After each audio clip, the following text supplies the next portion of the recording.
Houston, our instruments are showing that we have a incoming message from deep space. Repeat, Houston, we have an incoming message from deep space. Houston, we will begin playing message now.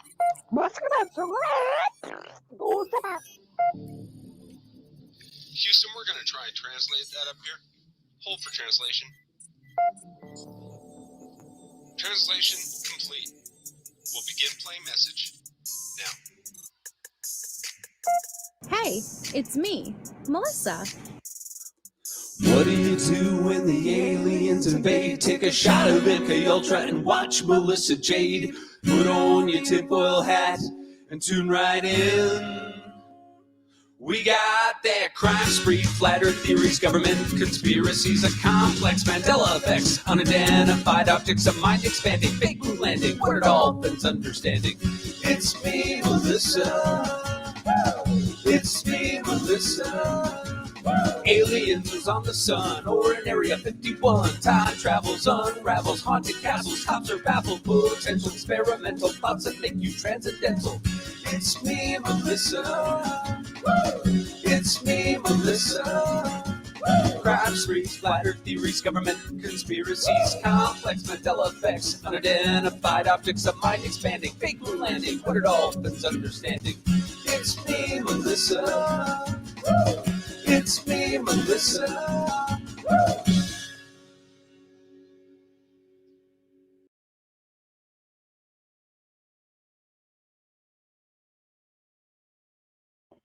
Hello, everybody. Shay and Homer, way to start off before the live even begins. Thank you so much.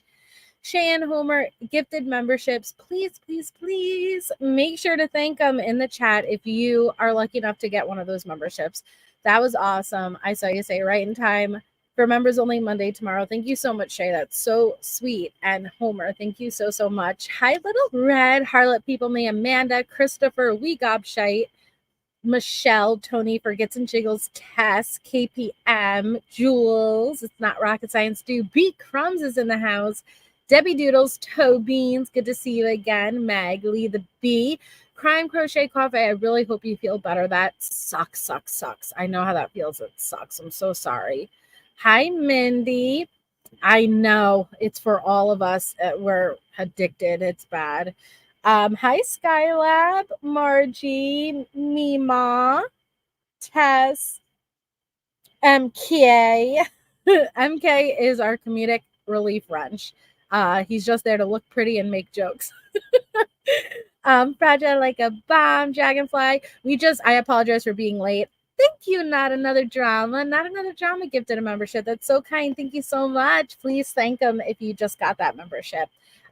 Yes, we have members only Monday tomorrow. We just got done doing a Patreon live, and I'm probably going to do another one tomorrow, probably right before my main live, because that hour flew by, and I didn't even get into really the other half of the topics that I wanted to get into. But if you are a Patreon member, you can watch that replay, and then we'll do part 2 probably tomorrow. Yes. Hi, Kathy, for Michelle. Tell the truth, honey. So up on the docket, we did the gypsy interrogation. I'll definitely be keeping. You couldn't, Little Red, I'll message it to you directly. And if you need me, anybody who hasn't figured out Patreon, I get it. It's a bit, I made it to where if you just click on that link, it's an unlisted YouTube link. So all you have to do is open it via YouTube, so you don't have to watch it through the Patreon app. But if you have an issue or trouble, just message me on Patreon and I'll just directly send you the link so you don't have to worry about it. If that's easier. Yeah, Rower figured it out. She figured it out. Okay, Shirley. We are going to be doing Jody. We'll start next week also. I want to go through Jody, her interrogation, but if you guys also need like a little recap for anybody who isn't familiar with Jodi Arias, before you want to get into interrogation, let me know. I could do like a small recap. You never get we do Mondays here. It's open for the public, tell the truth. It's just members only chat for people who may not be able to afford membership. I still want you guys to be able to watch. Oh, I will, Jules. I'm going to be. I'm going. You know what? Like, it's kind of like I'm focusing on the cringe. And Letecia's cringe, Gypsy's cringe, Jody's cringe. So we're gonna. I know, Shay, you're supposed to be doing it too. It's supposed to be me, you, and Meatfoot. And I'm trying to do it now. What's it called? So I'm really excited. I'm really, really, really excited. I know the gist, but have never watched. Oh, really? Forgets and Shiggles. I'm excited to go back over it. But with Jody, she was doing handstands, singing in her interrogation. It's just, yes, I'm so excited, Jay. I'm so excited.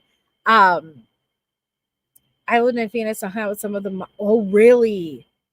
Meg, that must have been really. You don't know much about Jody? I put Letecia, Jody, and Gypsy. It's the same vibe. It's not identical, obviously, but it's like that same when you're watching, you're like, shit. That's so funny that you said that, Shay, because I've wanted to rewatch their trial too, and I plan to like kind of listen to it again going to sleep. I think it is Tisha Leanne's birthday, Mindy. I think it is. Did you, Roro? Yeah, it's crazy. I'm excited, you know, just to switch things up. We'll keep on with our Tisha Lynn, obviously, but kind of how I broke it up when I was doing Gypsy, I wanted to do some Jodi Arias too. She is a complete wackadoo. She is, yeah. So, we're moving on to day 4 of the Stauch trial recap. But before we even get started, one second, our missing child for tonight's live is Isaiah Carter Atkins, been missing since December 4th, 2023, out of Auburn, Alabama, 1 year old. And then you have the associated child, Kalani May Bagaj. They were last seen December 4th, 2023. She is 3 years old. So if you have any information on their whereabouts, please contact the Lee County Sheriff's Office in Alabama at the number located in blue. Yeah, she's been selling her artwork. Yeah, she's a good artist. I know those cheeks. I know. She's a good artist, but Cartel is to Letecia as Ninjas is to Jody in a nutshell. Basically, exactly. That puts it together. John Grusing, I am and anxious. Dahlia DeBolito, yes, tell the truth. Yep. And you know who's kid? I would want to go back over the Barbie and Ken killer. I don't know if you guys know about the Barbie and Ken killer, but it's a really sick and twisted story, man. I know, Roro. Absolutely, prayers, Michelle. Prayers, they're found safe. There's so many missing children. It's terrifying. Hi, Sarah Bellum. So we have, yeah, Shay, absolutely. I would love it. Love. We have day 4. We're starting. We last left off. I know I did the last 2 lives were Gypsy. So if for a refresher, we last left off. I haven't, Trish, like I've done like a live where I've just discussed her, but we could do Casey Anthony too if you guys would want to. Honestly, like I'm trying to think because it's like these are a few of like the most interrogation that stand out. It is Letecia, Gypsy, Jody, Casey Anthony is one of them. Yeah, Barbie and Ken were hard to watch. Yeah, I love watching Dr. T fold up like a lawn chair. Yes. We could do a Casey if you guys want. Oh, thanks, Shay. Hi, Rachel. So when we last left off for the part 6, we were doing, we had the police officer that did the initial walkthrough at Letecia's house when he wore the body-worn camera. And he testified and they asked specific questions. Ooh, Diane Downs. Yeah, Shay. Yep. We all hate Casey. So we watched, this was the officer that came within inches of Gannon's body in that storage room. We watched as they asked him about the suitcases that were in the room, the odors, did he smell anything, things like that. And defense had one question for cross, and that was, so you said you didn't smell anything. Did you smell anything like cleaning products, bleach? Which he already knew the answer because the officer already testified with direct saying he didn't have any smells stand out to him. So by cross asking, hey, so did you smell bleach? He already answered he smelled nothing. So the answer was going to be no, but they set that up in a way that, hey, if Letecia did all this crazy cleaning, you would think that that scent would stand out. Thanks, Tris. That's so sweet. Thank you. Thanks, V Crowns. So that's where we last left off. After he gets off the stand, they ended for that day. And so we're starting out day 4. So let me pull this up. I am playing from Recovery Addict, whose link is going to be in the description, but I'll drop the link. Also, make sure that you are subscribed. He has a very, very good channel. Yes to Casey Anthony. So much has come out since. That case is the one that got me into true crime. That baby would be a grown adult now. I know, Pickle. And it's very controversial, and we could talk about, I did the lives on the Peacock series when they came out. I don't like it. I'm not buying what she's selling. But I know a decent amount of people who do. And so I like that it's more of a controversial topic. Casey is a crazy one. With Casey, my short in a nutshell theory is she over medicated Kaylee and then panicked and did what she had to do to discard after. I don't think it was an intentional murder. Doesn't make it any less horrible, but I'm glad that you are now, Pickle. Ooh, the Amanda Knox. See, that one is very interesting too, Meg, because that's one that you're like, I feel like this one day, and then I feel like this another day, and you're back and forth and back and forth. That's what I think. Yeah, and yeah. It made me the same, Jules. Oh, Homer, I covered the Idaho case in depth, and I will absolutely be covering it when Brian goes to trial. I think Brian is likely the killer, but I'm keeping an open mind.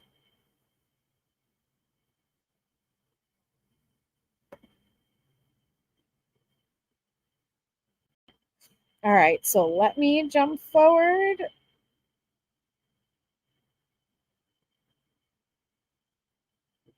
To when our first witness gets on the stand.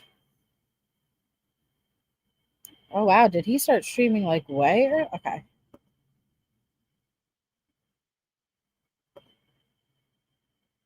So we got Tisha in her new day 4 outfit, which is pink. Her hair is a little... Look at this bitch. Please. Oh, that's okay. That's really loud. Soto case. Yeah, Tanya. Yeah. Hi, the Shiznit. Yeah. She was. Looks like she's curled her hair a little bit. It looks wait a second. More curled Is than it was, this the day we get a flipped finger? Yo, she turned into a full-on Roblox character. Lego, Roblox, she is square. Was she wearing a fucking bulletproof chest or something? Like, because what happened to her? She looks like she's stuffed with cotton candy. Like, fucking, what is happening here? But I think this is the day that she may have flipped the finger because she's looking awfully square today. And I think I remember who picked out her fucking clothes.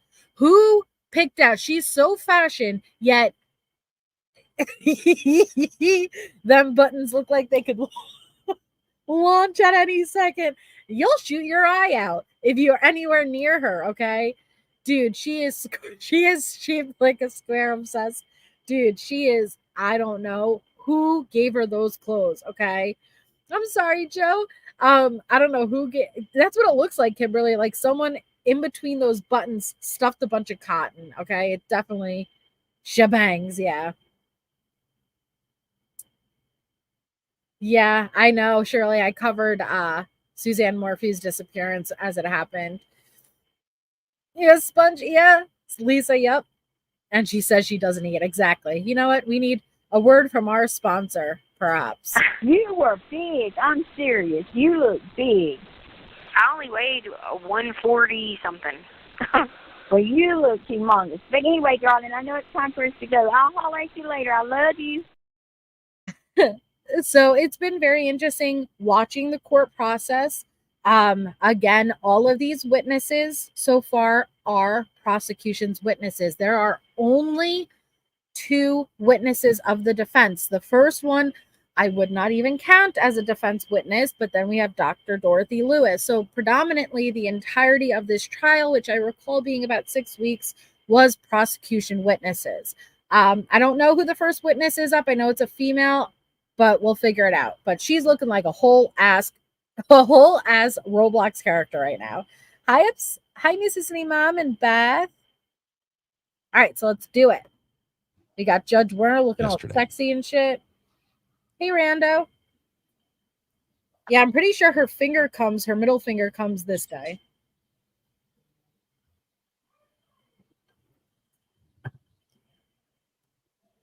All right. Thank you. You may all be seated. Yes, Judge. Court will recall 20 CR 1358, People versus Letecia Stauch. Record should reflect the jury has returned to the courtroom. Good morning, ladies and gentlemen. Good morning, Judge Werner. We're going to start our day the same way that we have every other day, and that is, has anything occurred since we were last together that causes any of you to believe you could not continue to no response? Good morning. We would call Kelly Smith. All right. Kelly Smith, okay. Ms. Smith, if you would step forward and raise your right hand, please, ma'am. This is the witness that's going to testify about the suitcase and get that into evidence. Good morning. You swear or affirm the testimony about to give in this man will be the truth, the whole truth, and nothing but the truth. Go ahead and have a seat in the witness stand. Please watch your step as you step into the stand.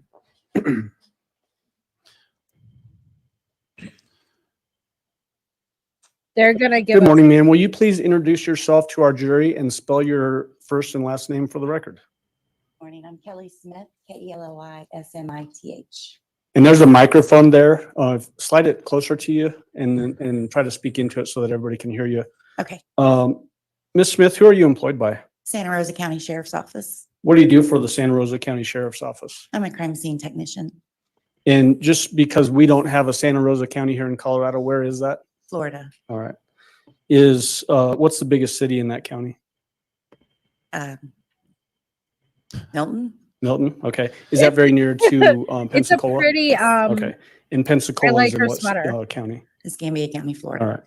Hi, Catherine. And I think you said that you're a crime scene technician. Is that right? Yes, sir. What education do you have that allows you to do that job? We're turning those off. I have several crime scene classes, water classes, suicidal classes that I've taken for the job, and then a 40-hour class that they gave me when I started. The 40-hour class, is that the basic crime scene investigation class? Yes. Was that in 2019? Yes, sir. Did you also take a crime scene processing class in 2020? Yes, sir. Why is it moving? You mentioned that you took a water class. Was that the aquatic abuse, death, and homicidal drowning investigations? Yes. Was that in 2021? Yes. And then you said suicide investigations also? Is that right? Yes, Okay. sir. Was that in 2022? I believe so. Let's see. What did you do before you became a crime scene technician for Santa Rosa County Sheriff? I was still employed at the sheriff's office as a 911 dispatcher. How long did you work as a dispatcher? 13 years. What are the duties associated with being a crime scene technician for Santa Rosa County? She did, Chris. Documentation, photograph, collection of evidence, packaging of the evidence to turn it in. We do dusting of the fingerprints and take DNA samples. Is it common for you to actually go out to potential crime scenes? Yes, sir. Do you sometimes collect That's evidence her from crime undershirt. scenes? Yes, sir. The black thing on her neck is her undershirt or a bulletproof vest. I don't know.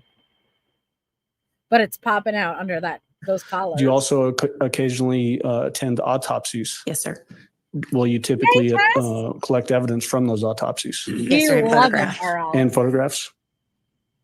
I want to direct your attention specifically to March 17th of 2020. Were you working as a crime scene technician back then? Yes, sir. Did you get a specific call to respond to the Escambia River Bridge on the report of a suitcase with a body inside of it? Yes, sir. So she testifies about being called, obviously, to the suitcase with Gannon's remains and needing to take photographs. At any point, if you guys are like, hey, let's go to the next witness, let me know. That's okay. I told you we don't need to go through every witness. What's that approximate location where you were Yeah. called to? The county line between Santa Rosa and Escambia. Artemis. And we had previous testimony from other people that had also gone to that bridge.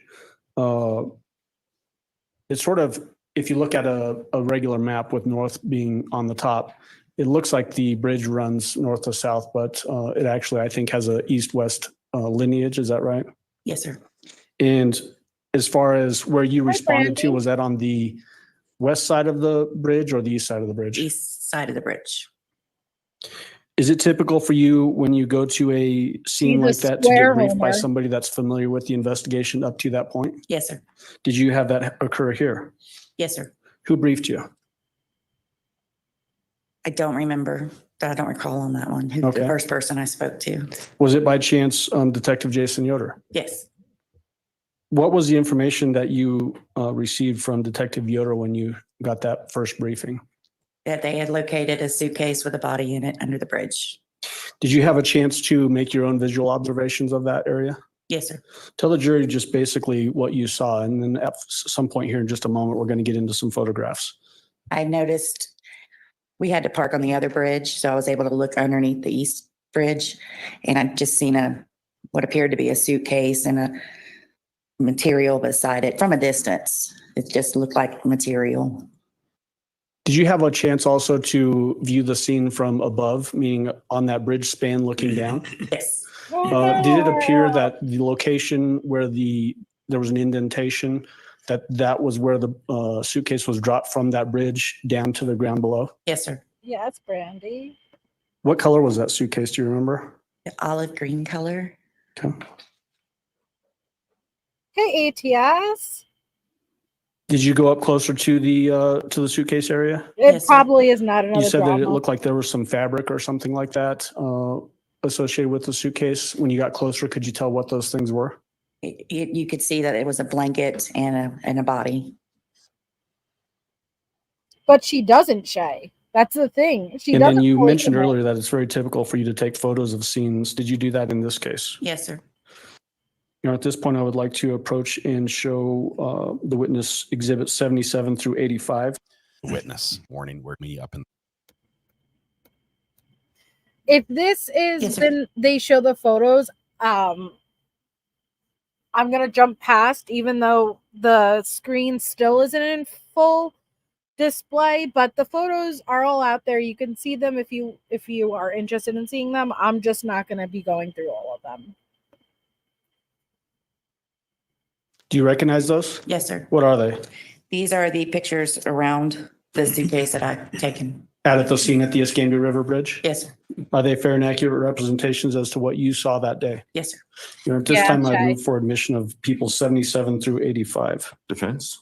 That's weird, little red. Exhibit 77 through 85 will be admitted. Go ahead. Permission to publish, Your Honor? Give me just a minute, though. Okay. This is going to be a little bit tricky for you, but I would like you to turn around in the witness stand there. Yep, you found the pointer. All right. And then it's if you not want to, you can showing. actually stand up in the witness stand. But just please make sure when we're describing these photos that you speak loud enough so that the furthest juror from you can hear you. Okay. So point out for the jury what we're looking at there, please. And this is this is people 77 for the record. It'll be hard to hear These this. are the pylons to the bridge with the suitcase here, and from a distance, I could just tell it was material. Welcome, Shirley. side of Thanks it. for becoming a Okay. member. And then people's exhibit 78. Same thing. Suitcase with a different angle. I'm seeing on the different side of it. Is that the way it appeared when you got up to the scene, that it was, everything had spilled out of the suitcase? Yes, sir. Okay. People's 79? Spilled Just up out. close of the actual material and the victim here. And, okay, and People's Exhibit 80? This is just the suitcase itself. Was it apparent to you when you got on scene that there had been quite a bit of decomposition happening already? Yes, sir, due to the Go ahead, Tisha, coloring look. and the bug activity that was there. What kind of bug activity are we talking about? Maggots. Does that indicate? As rough as it is, though, this is a very normal process of decomposition. You know, I know we don't like to think about it, but it is a very normal, and it's actually very critical in determining what state of decomp a person is in, because interesting enough, different bugs are there depending on what state of decomp. So certain bugs will be there in the first few days. Different types of bugs will be there in like a week versus weeks, months. It's very interesting. Obviously horrific and sad, but it is very interesting, and it's hard to hear, but they are very important and critical in when determining how long has this body been here. Yeah, me too, ATS. That'll always be a big question. Hi, Deborah. But interesting enough, the bridge inspector testified, because I know that we question that van ride. How didn't Harley smell it? Please remember, the bridge inspector testified on that last day. They smelt nothing until he unzipped the suitcase. Along with Gannon was a big comforter blanket, a pillow, and sheets, okay? There was bedding in there. Just keep it in mind. And that, yeah, absolutely, Musity, weather can speed up or slow down decomp. That the suitcase had been out in this condition for a period of time? Yes, sir. It was initially People's RL. Exhibit 81? What are we looking at there? This is what appeared to be a void spot. You were up on top of the bridge looking down. And then beside it, you could see everything's laid over and it's discolored, a little discolored from everything around Come it. on, Tisha, pick that head up. So is that looking from the span of the bridge down towards where the suitcase likely had dropped? Yes, Okay. And that's what it looked like for you when you stood there as well? yes, sir. 82, I believe is this 82 or 81? 81. 81. So please put up 82. Go and look what you did, Tisha. And is that just a close-up of that last photograph? Yes, sir. Did that suitcase have one wheel on it? I don't recall. Okay. People's Exhibit. Well, no, it wasn't in a garbage bag as far as we know. You want to know why, Viking Lover? Because when her brother Dakota will get up on the stand to testify, they were moving luggage items from the one moving van, which consisted of the items her and Harley directly took out of the house. That was all monitored and logged, into another moving van for them to move across the country. That is when Dakota will testify that he saw Letecia struggling with a very large suitcase. He offered to help her with it, and she said, "No, I've got it." And he asked her what's inside of it, and she said, "Softball equipment." Now, granted, could she have then at a later point put the suitcase in a garbage bag? Of course, but Harley was really with her from there on out. It wasn't in a garbage bag at that point. I don't think she would have stopped, went in the back, put it in another garbage bag. You know what I mean? 83. Hey, con This artist. is a side view of the suitcase. And do you see a wheel on that bottom left of that photo? Yes, sir. So if we go back to 82, does it appear that that really deeper indention there would coincide with that wheel potentially? Yes, sir. Okay. You think initially, Viking Lover? And then People's 84. How would she The have inside of gotten the the suitcase. bags out? It's hard to tell in photographs, but was the inside of that suitcase wet? Very. Is that common to have, I guess, a wet area like that when a body's decomposing? Oh, I Yes, don't sir. think so, Viking Lover. 85. The backside of the suitcase, and it's wet That's what the discoloration is there, some liquid coming out. So that darker area below the wheel there is. Yeah, I think we sent Harley to get garbage bags just because of the cleanup supplies. I do not think she originally put him in a bag inside of I don't think once Gannon was in that suitcase, I do not think she ever opened it back up, took a bag. I personally don't, but I hear your theory. I hear what you're saying. Liquid that had leaked out on the ground. Yes, sir. Okay, you can take a seat again. And then that was on March 17th, correct? Yes, sir. Did you also attend the autopsy on March 18th? Yes, sir. So tell the jury, was the body that went to the autopsy the same body that you saw on scene on March 17th? Yes, sir. How could you tell? The clothing was the same, the condition was the same, similar characteristics. What about the blankets that you mentioned? Were those also at autopsy? I totally understand not knowing and there being no leaking, but please don't forget the amount of blood loss he suffered in his room. There was a large amount of blood loss, so much blood loss that they determined based on that room and the spatter alone, a child of his size would not be able to survive after losing that much blood. And yeah, the blankets absolutely, and the pillow worked as an absorption. But I hear what you're saying. They were. Did you collect a lot of those items during the autopsy? Oh, thank you, Birdie. Did you Love also take photographs of the you have autopsy? a baby. Yes, sir. Yes, sir. Where was that autopsy performed? At Sacred Heart Hospital in Pensacola. Was there a tentative identification done as to the remains that the autopsy was performed on? Yes. What was tentative identification made as? Gannon. Gannon. Stauch. Okay. They didn't see the blood spatter initially, RL, at the first walkthrough or the second walkthrough. Unfortunately, it went back. It's after they went back in once they learned that it was a crime scene by Letecia's own admission that they started digging in more and they found the blood spatter and the blood pool underneath his bed. Kate. Where'd the sound go? Okay, go ahead. Jason. For another batch of 96, 97. So there's a gap for physical. Or if you can just take a look at those. to watch.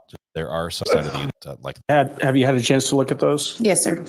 What are they, generally speaking? Pictures from the autopsy. Are they Evidence. fair of evidence? Mhm. Are they fair and accurate representations as to what you saw during this autopsy and things that you collected? Yes, sir. At this time, I'd move for admission of 87 and then 90 through 102. Will smell like what, Defense. Jules? Cleaning products? Exhibits Because he didn't 87 even- and 90 through 102 will be admitted. Go ahead. Permission to publish those, Your Honor. May.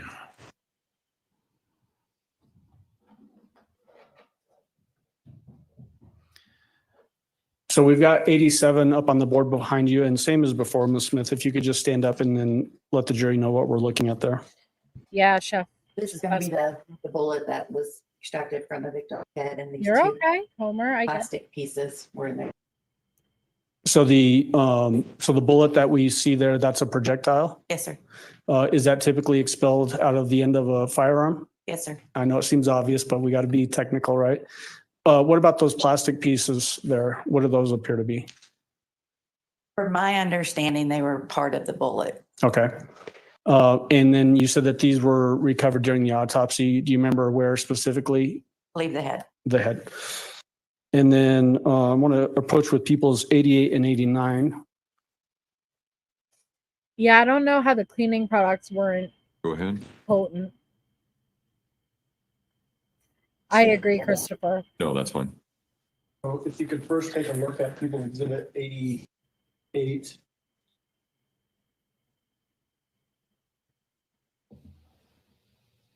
Okay. You recognize this item? Yes.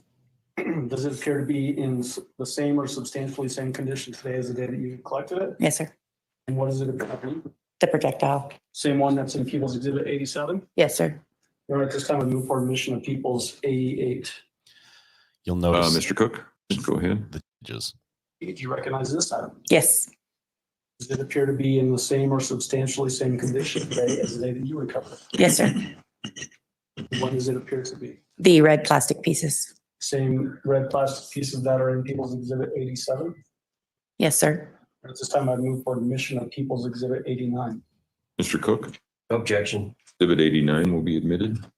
If we can just have the witness display these to the jury by walking in front of the witness stand. Where that's fine. 88, if you could just hold this up like this and then just walk slowly in front of the jury box. And just to the left, lawyer, that's where the jurors are sitting. I'm just skipping past any gaps in audio. And let's see if you can now do the same thing with People's Exhibit. So they're having her The walk jury has past. to see. They have no For the desire to see jury. this. Assume Going to go back up to the photos to People's Exhibit 90. Tell the jury what we're looking at there, please. That is the pillow that was located inside the suitcase. Were there any defects? So that now they're looking at the pillow that was inside the suitcase. Hi, Tucker News Mom. And Letecia absolutely became very cocky, Deborah, once she successfully moved Gannon's body across states and dumped him in Florida. And I think that, yes, she did not think they were going to be able to, like, she knew it was possible, but I don't think she thought she was going to get away with it. Apparent in that pillow? Yes, there's a defect right See, here. Justice? Hey, When we Kayla. use the word defect, what do we mean? Not as you wouldn't buy it with that in it. It's something that's occurred after the fact. And can you tell by just looking at the defect in the pillow what might have caused the defect? Or does more investigation needed? More investigation. In People's Exhibit 91? This is the other side of the pillow. It was one of those that had reversible on each side. This one's wet with a discoloration and had some remnants on there for the decomp. People's 92? Go ahead, Tisha. Look at what you did. Look at the photos, Tisha. What are we looking at here? That's the projectile. It was done on the x-ray machine So is this actually an x-ray of that pillow itself? of the pillow itself. An X-ray. Are there actually two projectiles visible in that x-ray? Over here in the white. She did, JD Wells. When we, again, just so that we're being technical and not leaving anything unsaid, when we say projectiles, are we again talking about bullets Yes, that were inside of this pillow? correct. I think she People's used 93? pillow to muffle. That would be a close-up of the damaged part of the pillowcase. Would that coincide potentially with a bullet being fired into that pillow? Yes, People's 94? What, the same thing here with the defect right here on the pillow once we've taken the pillowcase off. again, does that coincide with a bullet being fired into the pillow? Yes, sir. Obviously, we've seen the x-ray and the bullets were inside the pillow. Does that mean that there would not be any exit defects from the bullets? Correct. Okay. People's 95? Up close, not the material, but the filling of the pillow, the damage that was done to it from the projectile. Does that actually, can you see the projectile there as well? Maybe a little bit right here. Okay. People's 96? Closer image of the damage done from the projectile. And can you also see the projectile? Soon, Roro. I think this is the day she flipped People's them off. 97? That would be one of the projectiles that was in the pillow that we got out. People's 98? Defect in the pillow from the projectile. Is this a separate defect? Yes, this is on the other side of the pillow. People's See- Exhibit 99? Okay, here's where I struggle with that cerebellum, and it's the haunting truth we'll never get. The reason I said I think she may have used it to muffle is only because it was not a static. Oh my God, I always struggle with this. A static event. There was a lot of movement, and it's likely that the gunshot came at the end. Would his head have been resting perfectly on the pillow when that occurred? I don't think so. And the likely two events happened once he was on the floor. You'll hear that when the blood spatter expert testifies. So that's why I said, did she use it to muffle? Because unless dynamic, thank you, Kathy, unless he perfectly was laying on the pillow, which I don't expect.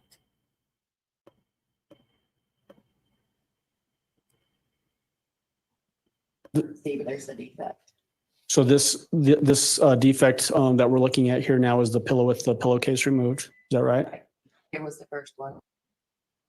And then the this defect coincides with that last defect in the. We'll be listening to the medical examiner testify, Jules, but the problem is that they don't know exactly. This is another thing Letecia will be able to hold on forever and love that she has that control. They don't really know the order of events.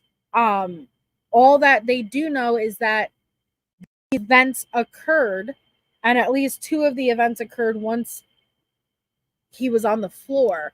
But it was, I don't know if it was stabbing, blunt force shooting.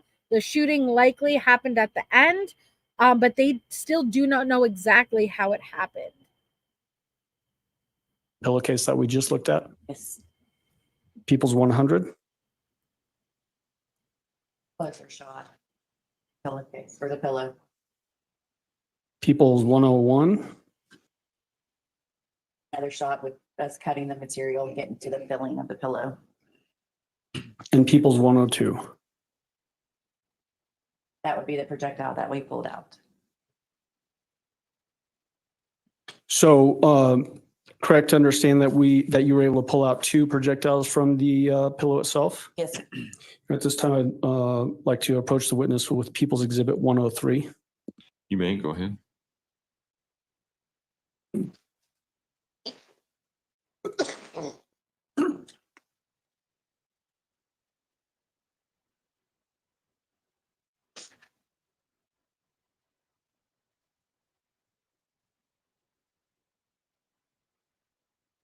I know. Before, Ms. Smith, can you take a look at People's Exhibit 103? You recognize People's Exhibit 103? Yes, sir. What does it appear to be? The two projectiles we pulled from the pillow. Are they in the same condition today or roughly the same condition today as when you recovered them? Yes, sir. I move for admission of People's Exhibit 103. Mr. Cook, Objection. Exhibit 103 will be admitted. Go ahead. A lot of people think he was shot post-mortem. That's fine.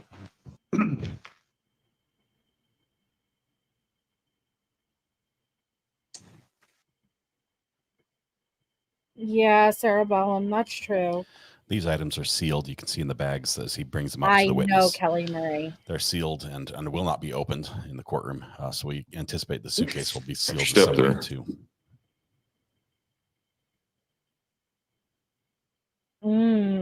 Amaze. I apologize if I'm pronouncing that wrong. I probably am.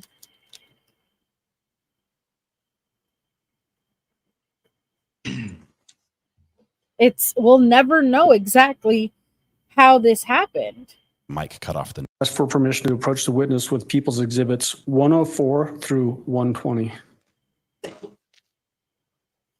That's why I'm interested to hear the medical examiner Usually an objection testify again. I want a witness, refresh to of what evidence she would said. be, based on foundation or relevant to this evidence. Exhibits 104 through 120, and then give me a heads up when you're done looking. Yes, sir. Do you recognize the photos 104 through 120? Yes, sir. Okay, Jules. Are those photographs that you took during the autopsy of Gannon Stauch on March 18th, 2020? Yes. Are they fair and accurate representations as to what you saw that day? Yes. You're going to move for admission and permission to publish 104 through 120. Mr. Cook?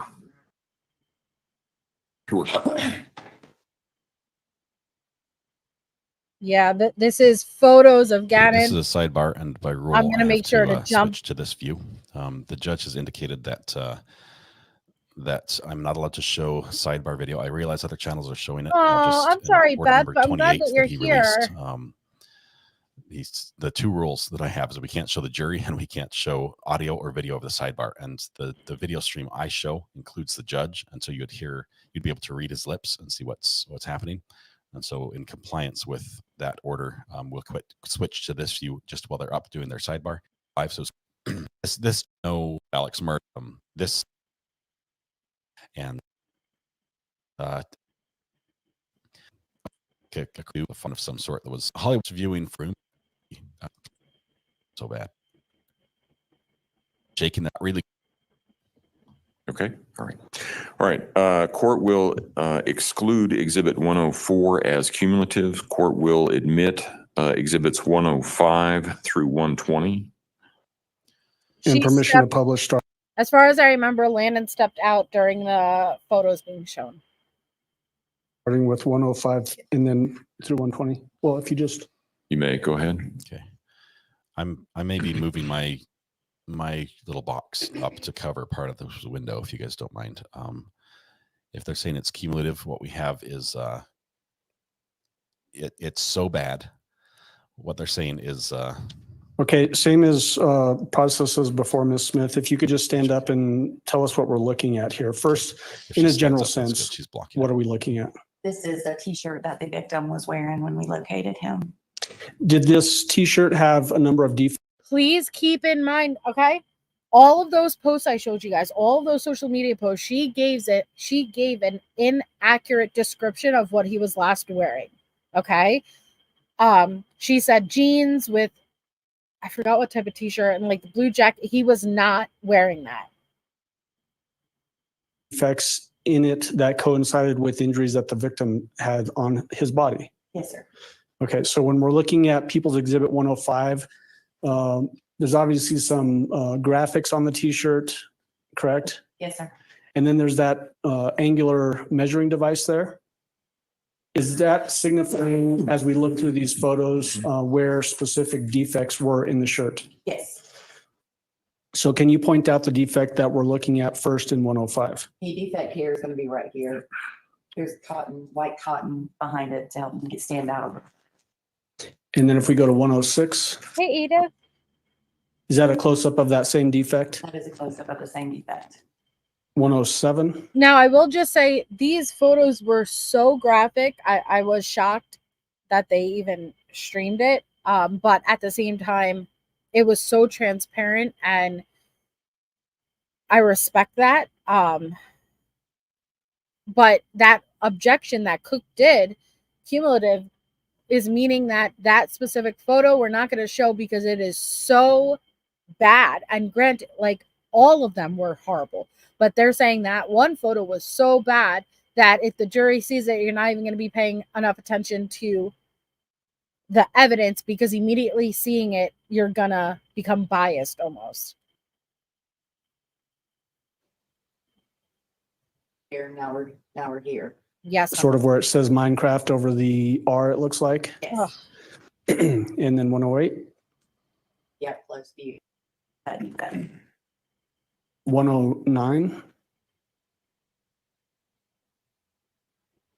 Those first two, would that coincide roughly with the left chest area, lower left chest area?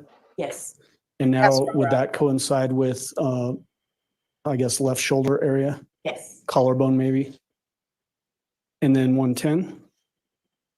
Close up with that same image 111? to the arm here. The sleeve of the arm? Yes, left arm. Okay. And then 112? Close up with that same defect. A lot of us. 113? Up to here. So are we still looking at the left sleeve, just upper portion of that sleeve? Yes. 114, I think. Up close of that one. 115? Turn the shirt over. And this would be the defect That appears to be a larger defect than the others. Is that correct? Yes. And then 116, Close version of 117, left arm again, back side. 118, Up close. Of course. 119. And that one just moved up to here. And then are we looking at the backside for both of those last couple of photos, the backside of the left sleeve? Yes. I know, 120, Give me 5 Up minutes close with to her. that one. left sleeve again. Yes, sir. All right. If you could go ahead and sit down. Just know we had to turn slow mode on because there's so many people in chat. It allows your comment to stay on the screen longer. I realize you can only I talk know, every 30 please, seconds or Bella. so. Or may I approach with People's Exhibit 121 Yes. through Not 141? another drama. It's You may true. go ahead. The slow mode affects everybody, and it's not a punishment. It's those would be a whole.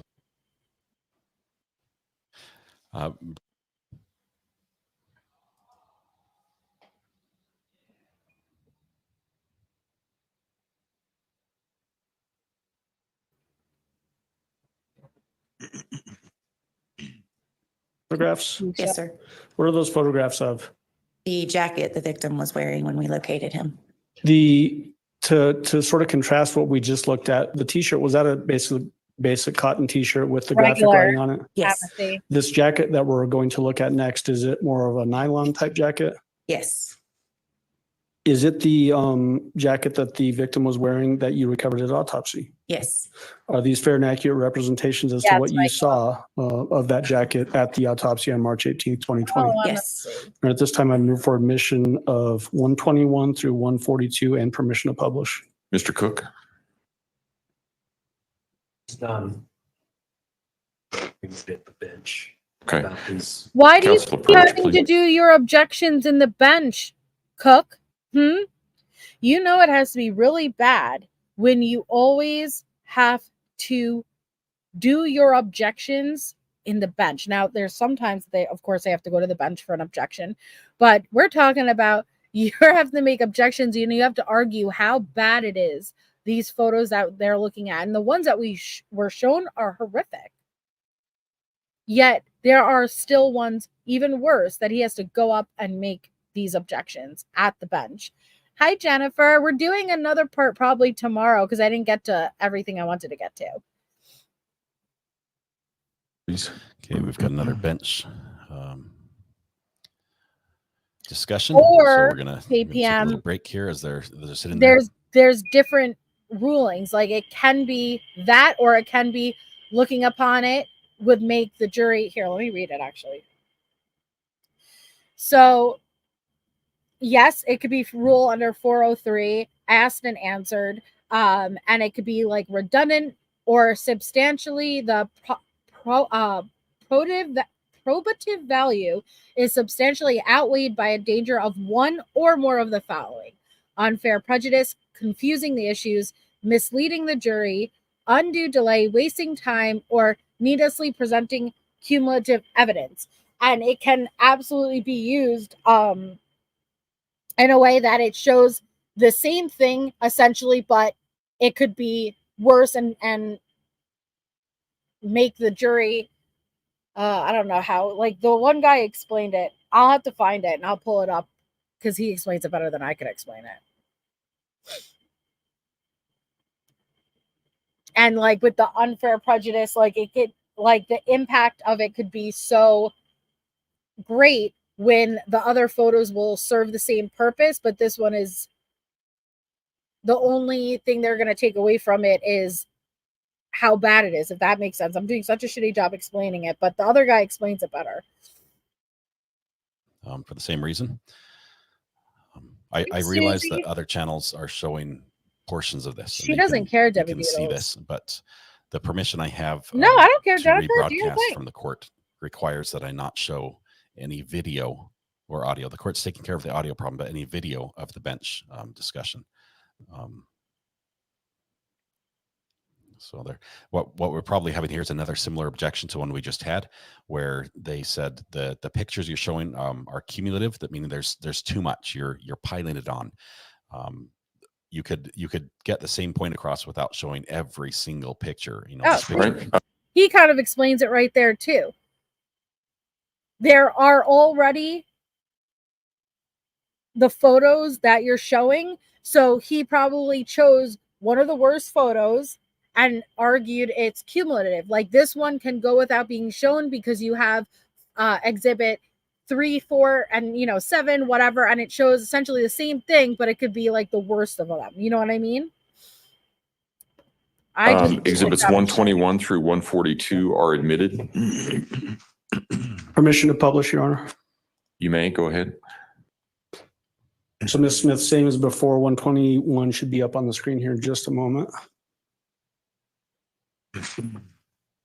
So tell the jury what we're looking at in 121. This is the jacket the victim was wearing when we located him. Is this the inside of the jacket, so the lining of the jacket? Yes, sir. So point out where you can see any defects in this jacket. One. Here, Oh yeah, honey. here. This appears to be one here. Okay. And then moving on to 122. Oh, Close to that first one that I pointed. Mr. Shine. And would this generally be, since we're looking at the lining of the jacket, would this essentially mean that this would coincide with the victim's back area? Yes. Okay. 123, I don't know Close to that one. when the length of time, but she said 124. she has plans to, Amaze. Showing the defects right there. again, is this still looking at the lining of the jacket, which would generally coincide with the back of the victim? Yes, sir. 125, Close to Yep. that one. 126, Come on, she's got the Over here. same shebang dusts back on side her of the victim. fingers. Of course, Viking. 127, Up close. 128, We're here, now we're over here. It's still the same on the back side, and this is the lining. sort of the, would this coincide roughly with the back shoulder? It looks like it's closer to the sleeve Yeah, here. closer. Yes. No, 129, and he was in his pajamas. Jay, That close to that one. I hear you, my friend. 130, Little red. When there's a break, I wanted to Right. shout out Jay a little bit. so is this getting closer to the top of the shoulder area of the jacket? Yes, sir. Still, are we Hi, looking at the Becky. lining of the jacket? Yes, sir. 131, Close to that one. She attacked him and she 132. walked back in. Gonna be the hood with some defects here. are we looking at the lining of the hood? Yes. Okay, 133, Back that pointed to. 134, Hey, Tiffany. Hi, Lisa. 135, Second one that I pulled. 136. And You will those last tell the truth. couple, also the inside lining of the hood. Correct. Okay. 137, This will be the back of the jacket. is this just an, oh, I'm sorry, Here, one here. essentially an overview of the back of the jacket? Yes. 138, First one that I, So even the clothes were 139, significantly damaged from decon. second one that I pointed to. Still on the back of the jacket. 140, That's what he threatened to do, RL. Here, now we're over here. Make sure you're opted in, Christopher. 141, Ew, Jules. Still here. and then 142. Here's the defect. I was trying to see where at on the jacket. Does it appear that this is closer to the zipper? Yes. Can you see the zipper there at the top? Here's the zipper. Okay, Look at her eye. thank you. And Your Honor, now I would like to approach the witness with People's Exhibit 143. Jay, Twitter tweets. Is it? Are these the pants that the victim was wearing when you went to the scene on March Do you 17th guys- and then the autopsy on March 18th? Yes, Do you sir. guys Did you want also- me to keep going and listen to her testimony about the articles of clothing? Do you want me to jump forward? Let me know. So collect those items. I did. Is it a fair and accurate representation of the pants as you saw them on March 18th? Yes. At this time, I would move for admission and permission to publish 143. Yeah, she lied about his entire outfit. Exhibit KBS. 143 will be admitted. Go ahead. Permission to publish, there we go. Just generally give us a, are these nylon sort of athletic pants? Yes. Does it appear that there's, it's hard to tell, right? There's a lot of staining on this from decomp, I would assume. Yes, sir. But does it also appear that there's white stripes running down the legs of these pants? Yes, 2 on each side. Can you point those out for the jury, please? There's not much more of There's her. one right here, Okay. and then the other ones. So All let's just the jump through. There's blankets, not more. the much more. t-shirt, the hoodie, and these pants. I think it may be obvious, but were these heavily soiled with decomposition from Gannon's remains? Yes.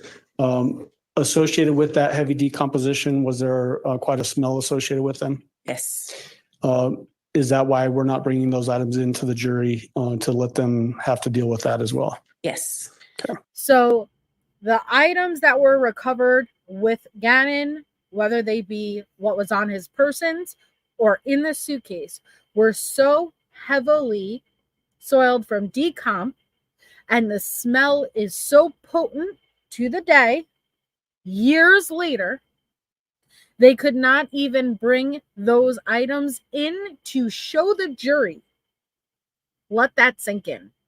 This was years after. Finally, would like to have my investigator approach the witness with People's Exhibit number 86. Item that we Issue of this defense. Okay.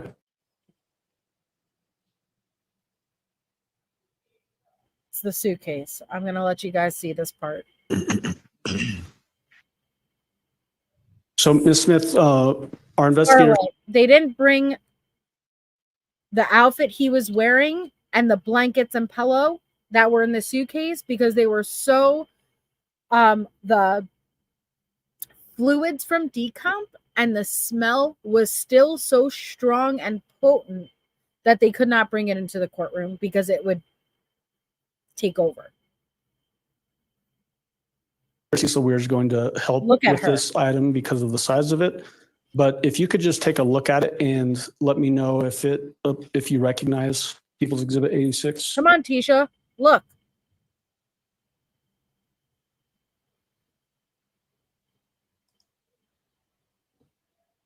Yeah, JD Wells. Look at that suitcase.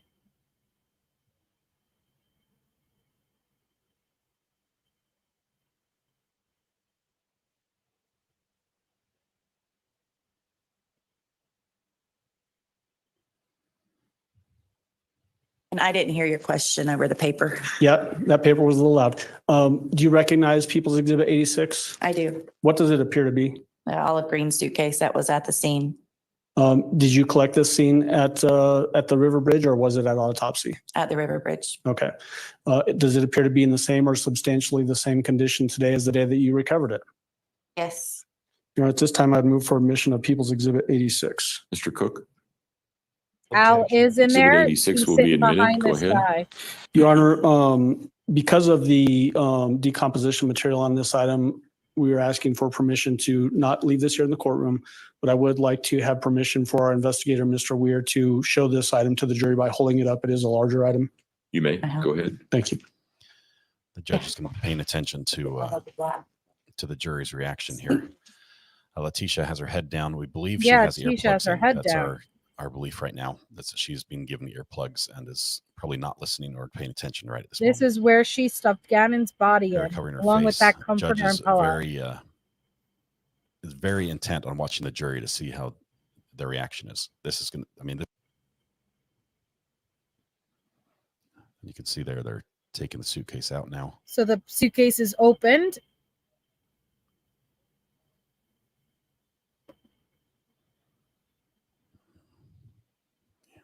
Ugh.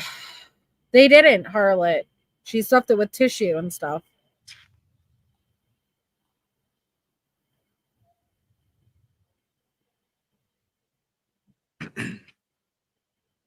That poor baby.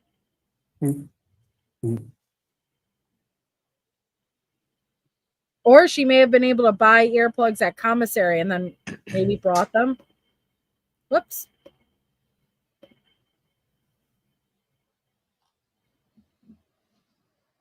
Thank you, ma'am. Does that suitcase have a broken handle on it as well? Yes, sir. If Mr. Weir holds that up, can you point that out to the jury? I know, Queen Bella. This handle right here, not attached. I know, Little Red. I thought the same thing. And then just so that Let's we're issue. all Thank clear, you. although I think it's probably fairly obvious, but we need to build a record as well.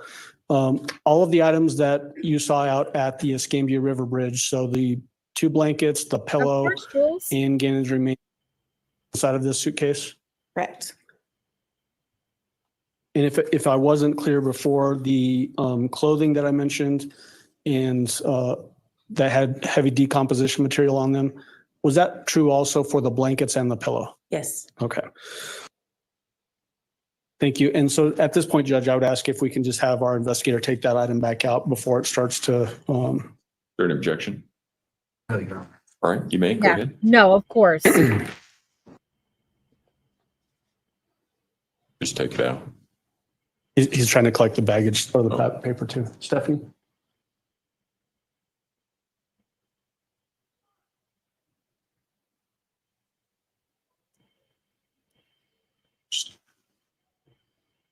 I know, cutie pie. Hi, by the way. Yeah, Colorado did abolish the death penalty in 2020.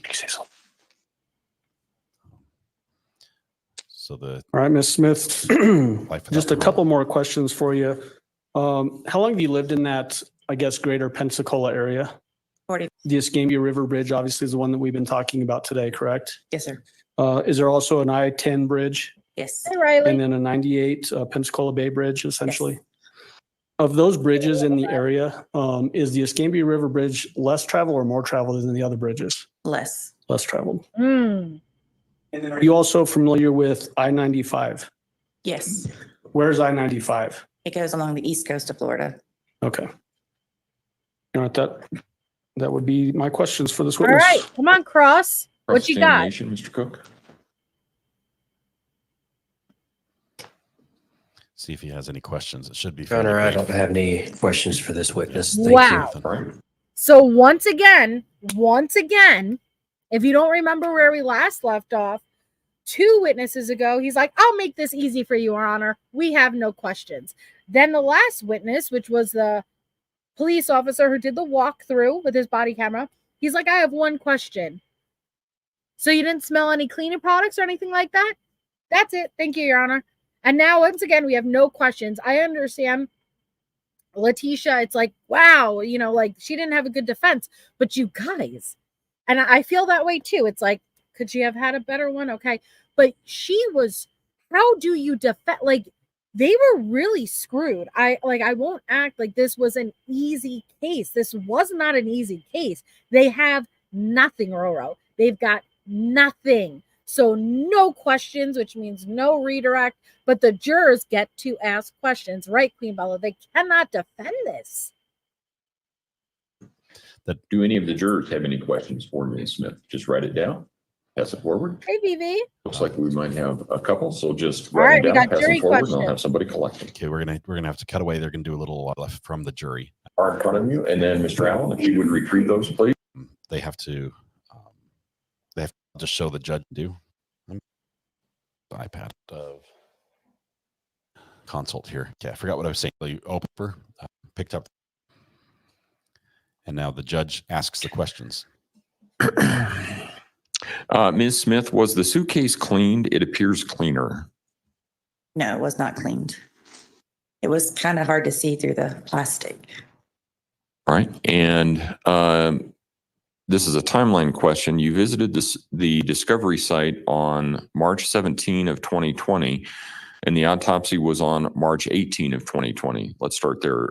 Are those 2 dates accurate? Yes. And so you already knew on March 18 of 2020 that it was Gannon? They didn't know for sure. They went by some pictures, and then I'm not sure what their procedures are for identification. All right. I will allow reasonable follow-up as to those questions only. Mr. Allen? Just on that last question, when we were talking about identification of the remains, was that just a tentative identification, Yes. not a finalized identification? Do you know that a finalized identification came sometime later? Yes. Okay, thank you. Mr. Cook? Tried to slow it down a little bit more because it's still going Right. so fast. Thank you, Ms. Smith. You may step down. All right. Prosecution, call your next witness, please. Next witness. I think they're gathering up the evidence. Morning, Your Honor. People call Trevor Seifert to the stand. Trevor Seifert.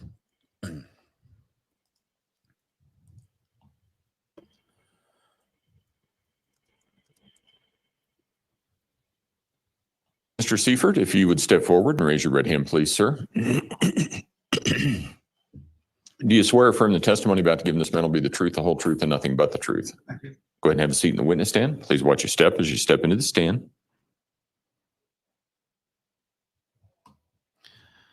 Yeah, we need you guys to Morning. think about what you Could you type please here. introduce yourself to the jury and spell your first and last name? My name is Trevor Seifert, spelled Trevorseifert.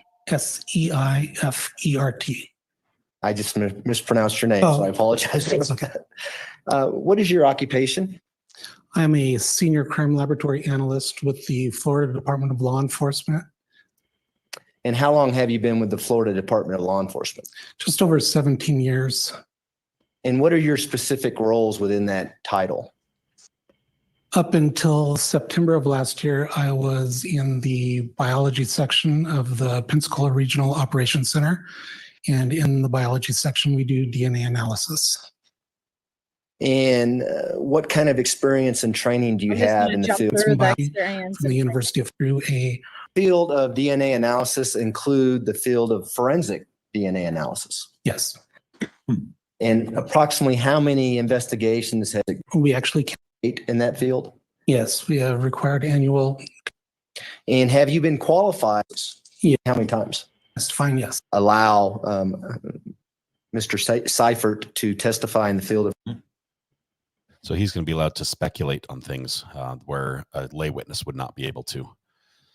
Becky Parker, thank you so much for this. Ladies and gentlemen, a person may be qualified as an expert by education, experience, skill, or training. You are not bound by the testimony of a witness who has testified as an expert. The credibility of an expert's testimony is to be considered as that of any other witness. You may believe all of an expert witness's testimony, part of it, or none of it. The way you give the testimony is entirely your decision. Mr. Young? Thank you. Could you please educate us in the field of DNA? What is DNA? Where does it come from? That kind of thing. Sure. DNA stands for deoxyribonucleic acid. It is a molecule that is found in every cell of your body except for mature red blood cells. It carries the instructions for the development structure of all living organisms. At FDLE, Florida Department of Law Enforcement, we do what is called STR DNA analysis. And STR stands for short tandem repeats. We actually hear about this STR DNA analysis in Coburger with the touch DNA. Just fun fact. Short tandem repeats vary between individuals, and the number of repeats at markers that we look at are what differ between individuals and create their unique profile. We look at 21 different areas in the DNA, which I'll call markers, and 3 gender markers that can tell us whether the DNA is consistent with a male or a female. In order to develop a DNA profile, I will take a sample from biological material and do chemical processes which will break open the cells, releasing the DNA into a solution. I then place this solution onto an instrument that quantifies the amount of DNA that I was able to obtain from the sample. And if I reach a high enough threshold, I can then use a process called polymerase chain reaction, which amplifies each of the 21 markers that I'm looking at millions of times with a fluorescent tag that enables another instrument, a genetic analyzer, to measure the length of each of these fragments. Yeah, I'm just jumping through this explanation. Yes, talk to the jury about the uniqueness of these profiles from over uniqueness from? Where does our DNA come father, copy number of father, and proving that from? Would we be able to, a body found where we don't know who that person is? Would we be able to create a profile if the DNA was in good shape and then determine who the parents of that individual were? I think this witness is just testifying how he was able to identify Gannon. Or vice versa? yes, we can. This witness is very short. I think if you guys want me to just jump through it, because all he does is verify how he identified Gannon. You guys good? Like, it's only a few minutes, but there really isn't anything if you guys want me to jump. When we talk about the field of forensic DNA analysis, I think you just alluded to it a little bit in your previous answer. Are we talking about having a known DNA profile? So from an human in the United States, for instance, where there's DNA profiles, do agents come from? Well, the majority of it is bodily epithelial cells or skin cells that are left behind, or hairs. Jump. Okay. It's only a few minutes, but all he does is testify. Did you later determine that this was Gannon Stauch? This is basically it. I'm just going to use Gannon Stauch as who we're talking about here. Did you learn about the condition of Gannon Stauch's body as it laid underneath that bridge, February to March of 2020? Yes, I heard that it was a body in a suitcase. Okay. Here, let's see. Let me jump to the next one. witness. Different camera. A lot of it, and again, you know, I'm not trying to skip through any important things. I already watched this trial, as a lot of us did, but with a lot of witnesses, they have to give a lot of context. As you'll see with Dr. Dorothy Lewis, they have to give their credentials, their history, and explanation. And sometimes it's, you know, what's the big takeaway? That guy's just going to say, this is how I confirmed it was indeed Gannon's body. And then, you know, that's it. So I don't think it's anything we have to like sit there and go through. Last name again? Prosecution, call your next witness, please. Here we go. Alexis Peck, stand here. Last name again? Peck. Heck. Thank you. Hack. I'm sorry. P-A-C-K. Alexis Pack, P-A-C-K, is our next witness. Ms. Pack, if you would step forward and raise your right hand, please, ma'am. Up here. You swear affirm the testimony about to give in this matter will be the truth, the whole truth, and nothing but the truth. Go ahead and have a seat in the witness stand. Please watch your step as you step into the stand. It's funny, law and crime. Morning. Just, Good morning. How are you doing? Good. How are you? Good. Could you introduce yourself to the jury and spell your last name for the record? Alexis Pack, P-A-C-K. And where do you live, Miss Pack? Pensacola, Florida. Okay. First time in a courtroom? Yes. Everyone's really nice in here, I promise, okay? Okay. Miss Pack, what do you do for a living? I just stay at home now. I did work at the hotel as a front desk agent. Okay. And when you say the hotel, are you talking about the Candlewood Suites? Yes, sir. And which Candlewood Suites did you work at? The one in Pensacola on Davis Highway. And how long were you working there? I worked there for 3 years. Were you working there back on February 4th of 2020? Yes, sir. And as part of that job at the front desk, would you routinely check people in, check people out, that kind of thing? Yes, sir.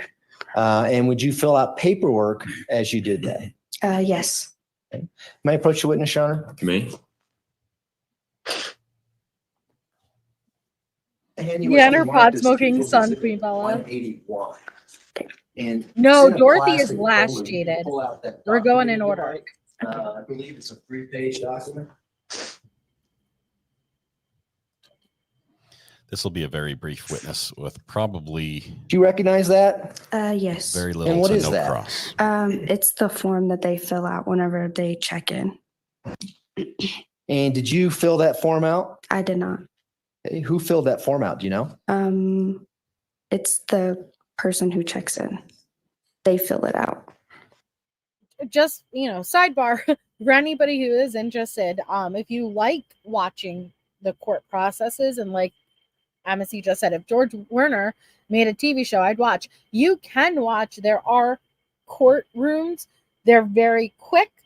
are going on all day long. I watch them. They're very interesting, but they're usually not major crimes like this, violating your probation, getting evicted, drugs, things like that. And it's very, very interesting to learn about the court process and they stream it right to Zoom, like via Zoom onto YouTube all day long. It's very, very interesting.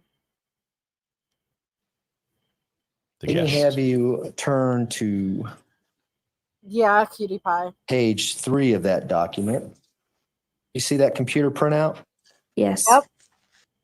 Do you see your name on that computer printout? Yes. Do you see the name of the person who checked someone in on that computer printout? I do. Okay. So tell us about that. Who checked this person in that's related to this document, and then who checked them out? Yes, Judge Simpson. Yes, there's a Jennifer. lady named Sharon who worked there who checked her in, and I checked her out. Okay. And are these documents that you use with anytime someone checks in or checks out of the hotel? Yes. And are these routinely used in the course of business at the Candlewood Suites? Yes. And does this accurately depict the check-in and check-out for the person named in this document back on February 4th, 2020? Yes. We would move to admit People's Exhibit 181. You know what? That is really freaky because both candle and wood was used in this murder. That is very, very, very creaky. Yep. I don't like it. Objection. Exhibit 181 will be admitted. Go ahead. Shut up. And before we publish that, I'd like to show you another exhibit if I may approach on. She was using discount even at the hotel? Show you People's Exhibit 221. It's already been admitted into evidence. It's a big exhibit. You recognize this overhead photo? That's actually where I got this clip from. Any objection? All objections. That was a literal lawyer taken from an actual court feed who was shit-faced as she was defending her client. You have any objections? Yes, ma'am. All objections. Any objection? All objections. That's from a literal court case, man.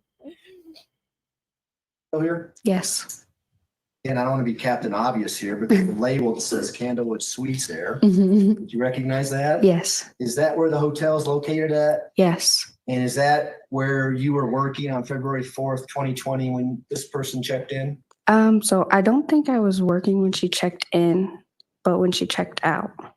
Did she check out on February 4th, 2020? So I'm not sure if she checked out with me or if the housekeeping staff told me she was gone, and that's why I checked her out.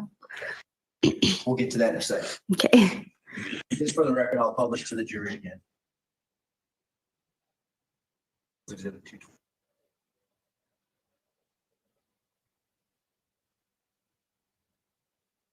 Okay, we can publish People's Exhibit 181 now.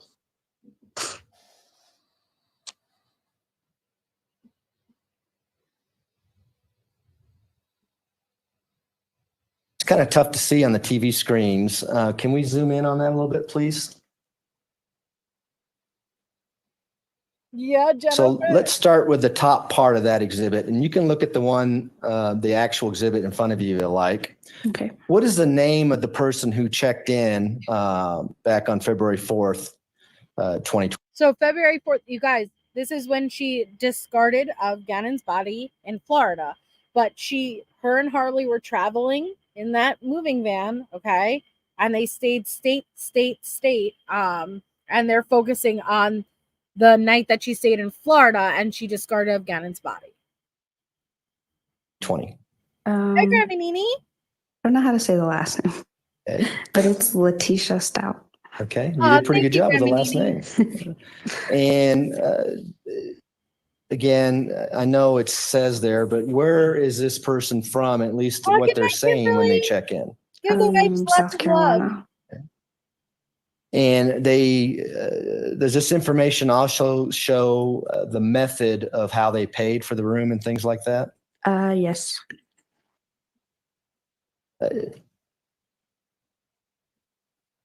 Down below it says, where it says reservation information. Mhm. It says company and it says Ford Motor Company. Where did that come from? Do you know?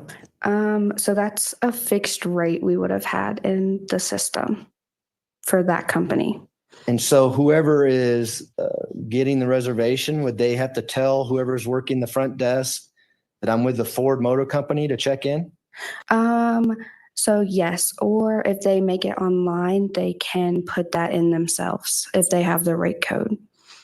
But you get that from the person, whoever's making the reservation. That's not something you just put in there. No. He's saying she's with the Ford Motor Company to get a discount. So she got a discount for breeding with If Ford. we go down a little bit, can we just scan down that first page? Right there's good, thanks. Is there information when they check in to describe what vehicle they're driving? Yes.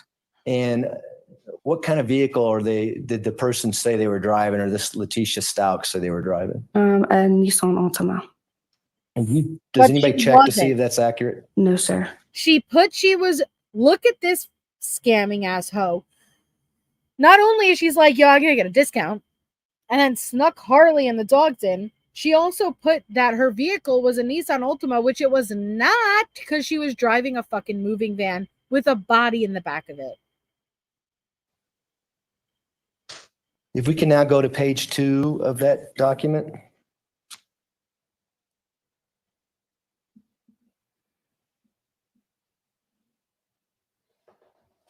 Again, we have page 2 of this exhibit. Again, Ford Motor Company, is that again the same information Yes. that you get from the person who's checking in? Yes.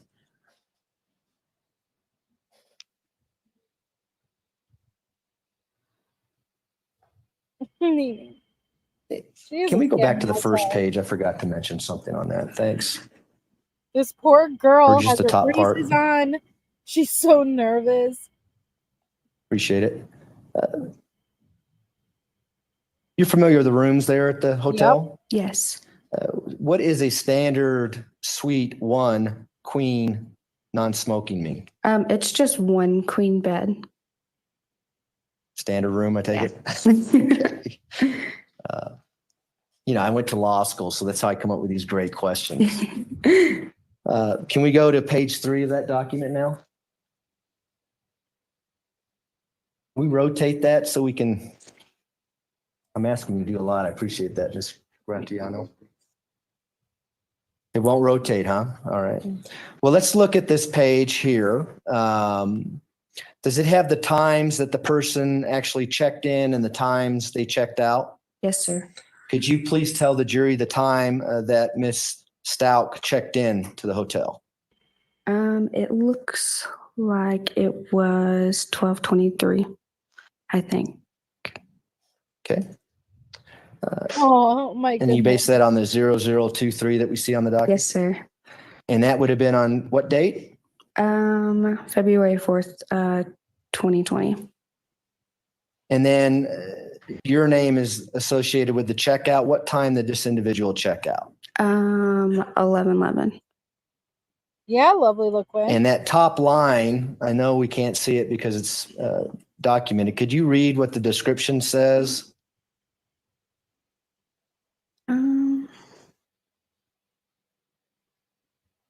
Where it says checkout. It says Stauch, Letecia. Okay, it says Stout Letecia checking out on 2/4/20, having arrived 2/3/20. Now, does that indicate when the reservation was actually made? Yes. So the actual checkout time would have been what is documented on this page. Correct.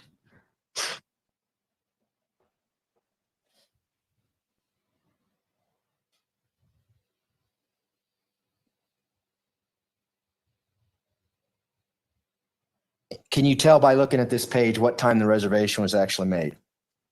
11:43. So roughly a half an hour before she actually physically checked in? Yes. Hi, Lucia. Does this document indicate to you how many guests would have been checked in on that date? No. If you go down to that back to the first page, kind of the That's second true, area Jade. on that first page, We can zoom in on that, please. Thanks. Let the scroll up a little, please. Keep going. Yep, there we go, right there. Oro? Do you see where it says number of guests? Roro, Yes. they're asking because Letecia did not inform them that Harley was with her or the dogs. And they even show footage of her at the hotels checking in alone, then opening the back door to let Harley and the dogs in. But so they want to let them know exactly. It was not just Letecia, it was Harley also that was there. What does it say there? 1. And do you know when this document was signed? Was it when they check in or when they check out? When they check in. All right. Those are my questions, Your Honor. Thanks. Ben's cross-examination. Nothing. Thank you. Oh, it's going to be short. Good morning, ma'am. He has questions for My her. name is Will Cook. I'm an attorney for the defense. I'm going to ask you a few questions, okay? Okay. So Hold on. Out of all of these fucking witnesses, you asked the 16-year-old chick with braces that truly doesn't have any relevance at all. Okay, got it. Got it. you had nothing to do with the check-in in this case. No, sir. Okay. And you can't remember if you actually checked out on February 4th or the 5th, this Letecia Stauch? No, sir. Would you be able to recognize the person that checked out or you checked out on that date? No, sir. Okay. In fact, you may not have ever even seen this person. Correct. Okay. Thank you. Redirect. Yeah, so fucking good, right? Because we're gonna argue that it's Letecia, except they have fucking footage. Yeah, dumb. No, thanks, Sean. Do any of the jurors have any questions for Ms. Pack? No? Great. Thank you, Way to ma'am. You may go, step down. Pack. Watch your You step did as you step great. down. You did great, Pack. Poor girl flew in from Florida to testify in So they court. took She's a probably break? never done that before. All right. They said safe travels. She's All flying. right, ladies and gentlemen, should reflect the jury has returned to the courtroom. Prosecution, call your next witness, please. Thank you, Your Honor. We would call Jason Hess, Hess. Thank you. We'll go for another witness. We're not done for I tonight. believe they turn on the witness camera here. Officer Hess, if you would step forward and raise your right hand, please, sir. Do you swear affirm the testimony about to give in this man will be the truth, the whole truth, and nothing but the truth? Yes, sir. Go ahead and have a seat in the witness stand. Please watch your step as you step into the stand.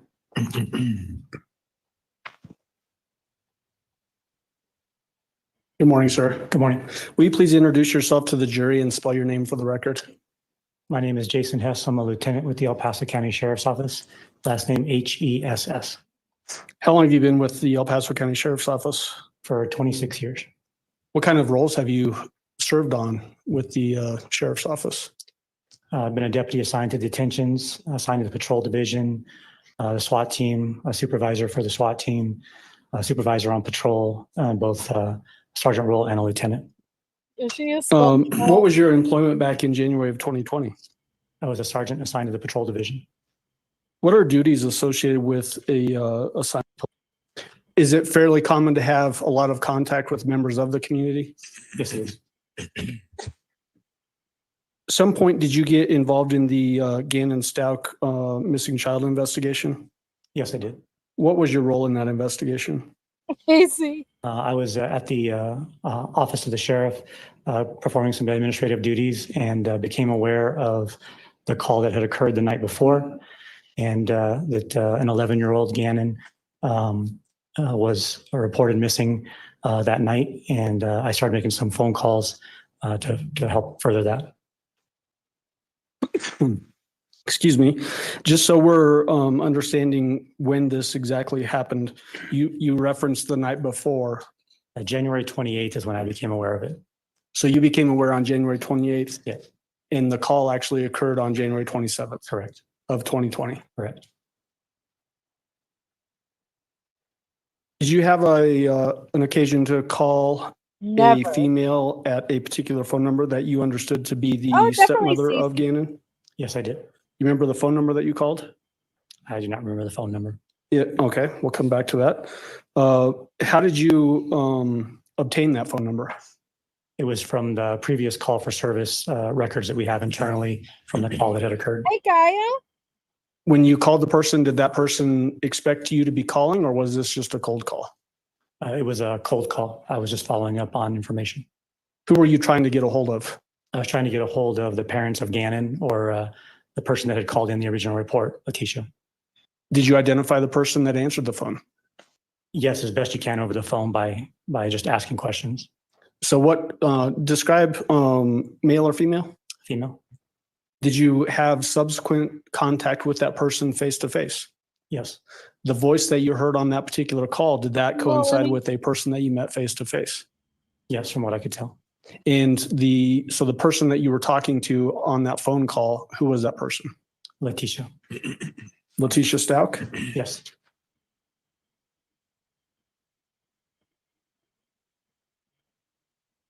What did you want to gather from Letecia Stauch at that particular time?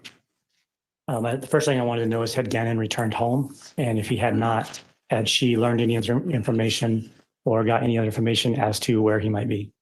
What information did Letecia Stauch give you during that phone call? That he had not returned home and she had no further information. Did she also make reference to the fact that deputies had searched the home the night before? Yes, one of the procedures that we do is to conduct a search, and I wanted to make sure that had occurred. So I asked her if deputies had searched the home, and she said that they had. Did you get from her permission to put Gannon's photo out in the media? Yes, I did. Did she give you a photo, or did you already have one? I do not recall if I asked her to send one or if one was obtained during the original report, but we did have a photo, and I provided that to our public information officer to push that out to media and social media resources to get his photograph out there and available. And did that in fact occur, that a photo of Gannon was pushed out? Yes, pretty quickly that occurred. Day 4, lovely.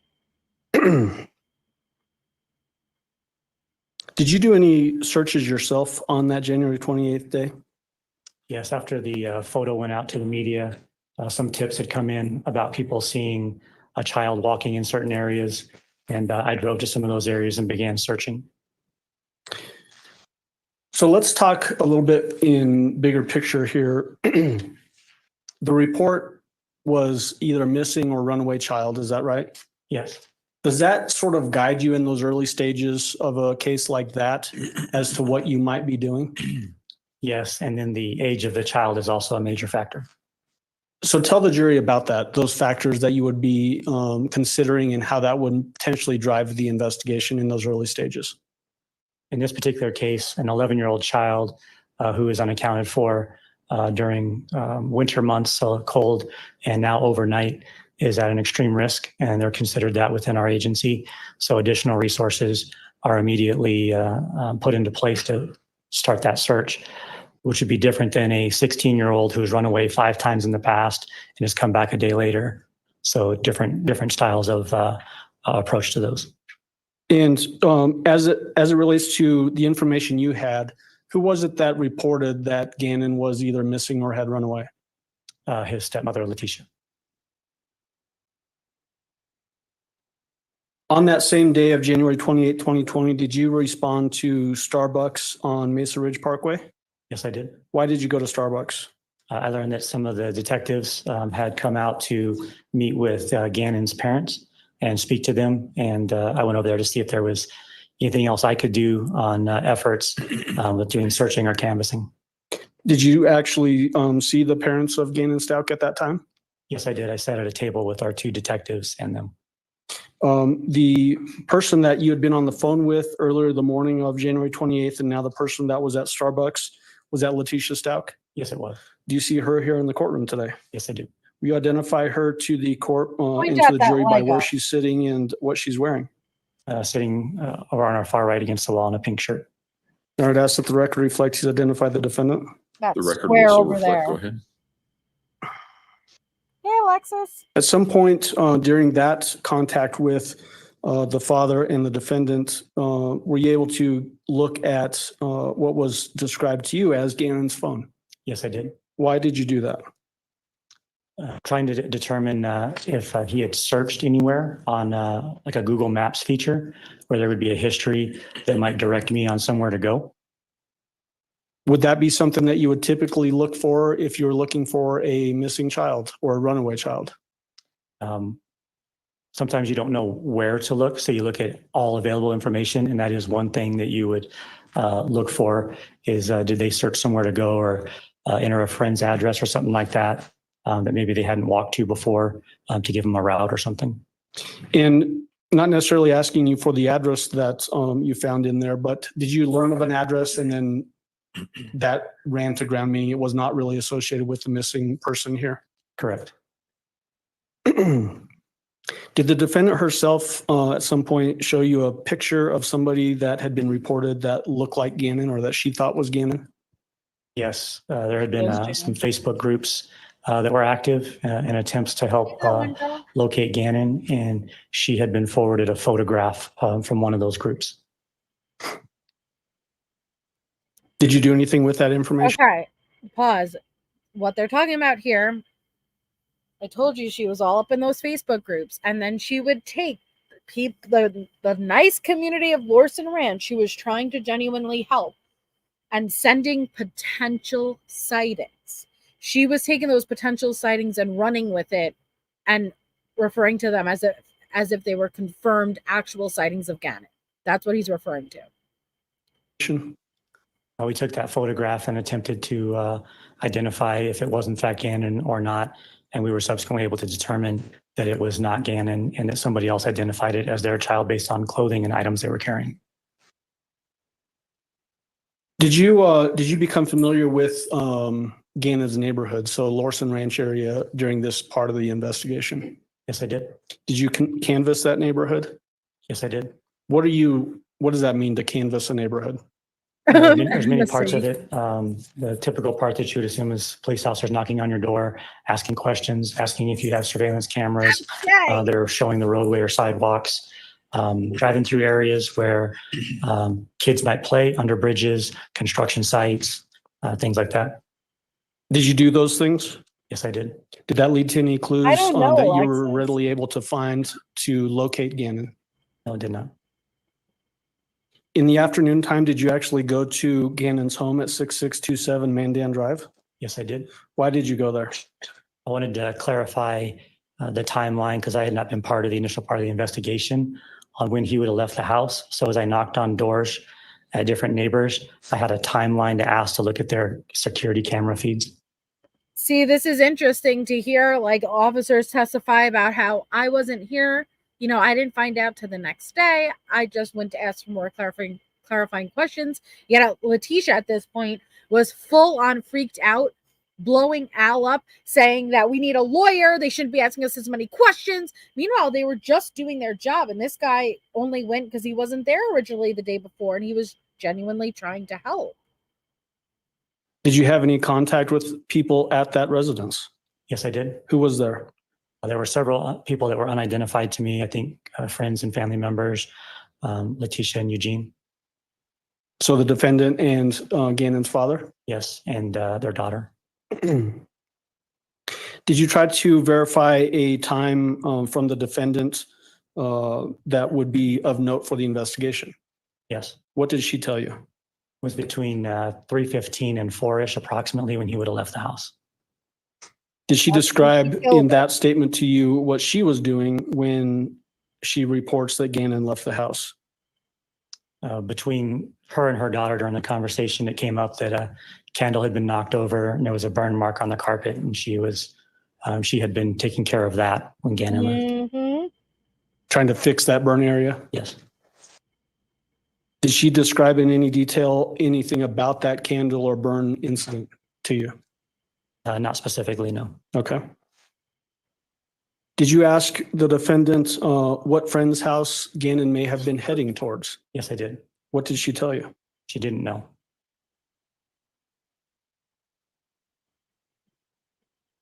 Did you then return to the house on a later date, January 31st, 2020? Yes, I did. Why did you go on that date? I received a phone call from our investigations division, and they asked me to go to the house and told me that Letecia and some family members might be removing property from the house, and that they thought Letecia and another daughter of hers might be wearing smartwatches that could potentially contain some digital evidence that may be helpful in the investigation. Okay, pause. This would be the same day as the infamous Spencer Wilson interview where Letecia is being questioned outside. Well, not questioned, interviewed with the moving van. And they're like, if you have anything to say to Gannon, what would it be? I can't wait till you get home. And so everyone can sincerely apologize to me. They monitored everything she moved out of the house. And her family was there, and they were going to stay at the extended hotel. That is why that suitcase wasn't documented to be being removed from the house, because it was already at Palmer Lake. Did you in fact go to the house? Yes, I did. Did you see different vehicles than other times when you'd been in the neighborhood? Yes, there was a van that was there, and then some other just personal cars. Let's talk about that van. What do you remember about the van? It was a not like a U-Haul moving van, but a van that you could, like a cargo van that you could pack stuff in. And they were unloading items from the house and packing it into the van. Was it a white van? Yes, it was. I know, Terry. Did you also see a Nissan vehicle there? Yes, I did. I believe it was silver, if you recall correctly. I'm sorry, say that last part. I believe it was silver, if I recall correctly. Okay. Do you remember, was it a Nissan Altima? Sounds correct, yes. How many people did you see there that were helping the defendant move things out of the house into the van as you described it? There were probably 4 or so directly, but there were also other people present. So what each person's role was. Yes, it was documented. They were there when her and Harley were moving things out of the house into the moving van. She had her family, and they had stayed at the extended America Hotel. They went to the hotel, and Letecia left to go buy dog food, and she left for a long period of time. You'll hear her brother testify to this. That's when she was going and getting Gannon's body in the suitcase at Palmer Lake. She comes back. Then they move all of their items from one moving truck to another. That is when she slid in that suitcase that wasn't in the first moving truck. It didn't come from the house. And her brother offers to help because it was very heavy. And she says, no, I got this. And he asks, what's inside of it? And she said, her softball equipment. I don't know exactly, but I know there were a couple at the van helping load stuff. I believe an aunt that was there as well as her mother. So let's talk about the aunt. Was that person Brenda Awkward? Aunt Brenda. So, yes. And spelling on that, do you remember it off the top of your head? Does ACQUARD sound correct? Sounds correct. What vehicle was Brenda Awkward associated with? Nissan, I believe. Was she in fact the driver of that vehicle? I believe so, yes. Did you talk to her at all? And I'm not asking you. Notice the Nissan Altima is the vehicle Letecia wrote down for the previous witness when she was staying at the hotel. Aunt Brenda's vehicle. For statements, but did you talk to her? It would have been briefly, yes. Okay. Other people that you identified that were associated with the defendant and potentially helping her load things into the van, can you tell us those names? I do not recall everybody's name, but I remember Harley was there, her mother was there, her aunt. I think there was another male that was there assisting as well. Harley, who was that in relation to the defendant? Hey, Linda. Okay. And then I think Aunt Brenda still does. Mother, is that Deborah? Yes. And then you said a male. Would that be Dakota Lowry? I believe so, yes. Do you know his relation to the defendant? Not specifically. I thought he was a son, but I wasn't exactly sure. Okay.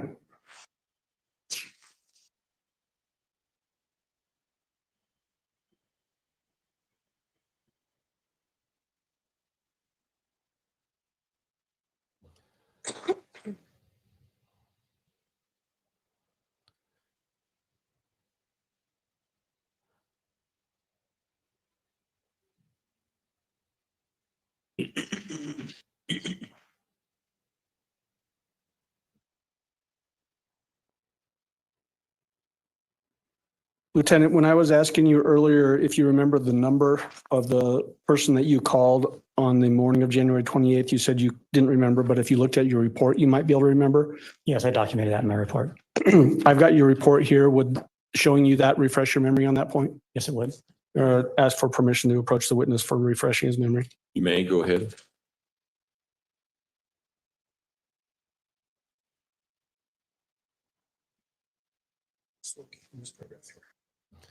Witness is going to read the report a little bit. Remember a key detail. Does that refresh your memory? Yes, it does. What number was that? 843-655-7460. Thank you.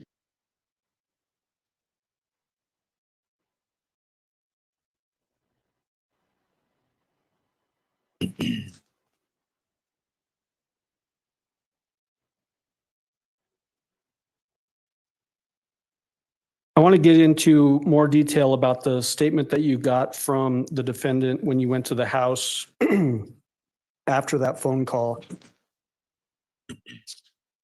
on January 28th. How long would you say that conversation lasted? Just a couple of minutes. Do you remember details of what she told you in that conversation? Some of it, yes. What do you remember specifically her telling you? I had asked her if she knew where Gannon had gone, so I had a direction to go to and contact that house or houses in between. She said that she did not know. Her daughter made a comment about her mom being. Mr. Allen? I was reading the report and I couldn't tell who he was referring to there. He said her daughter. Yeah, so I'm not asking you for any statements right now. From daughter. I'm asking you for statements of the defendant. Okay. She had made mention that she might have got a little excited during the fire during that. Okay.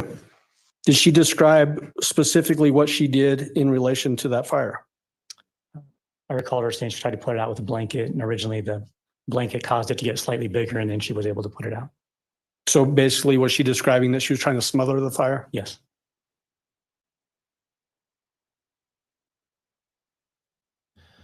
They can't introduce. Did she what the daughter describe, said. and when I say she again, I'm talking about the defendant, did she describe that Gannon had got something on his shirt? Yeah. Overruled. Objection was leading. Yes. What did she say about that? It was pretty vague. It was just he had something on the front of his shirt that had gotten on there during the fire incident.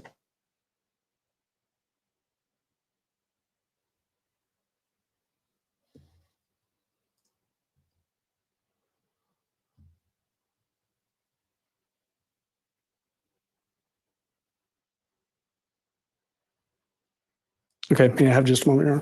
You may. Okay. Are they already done? Not yet.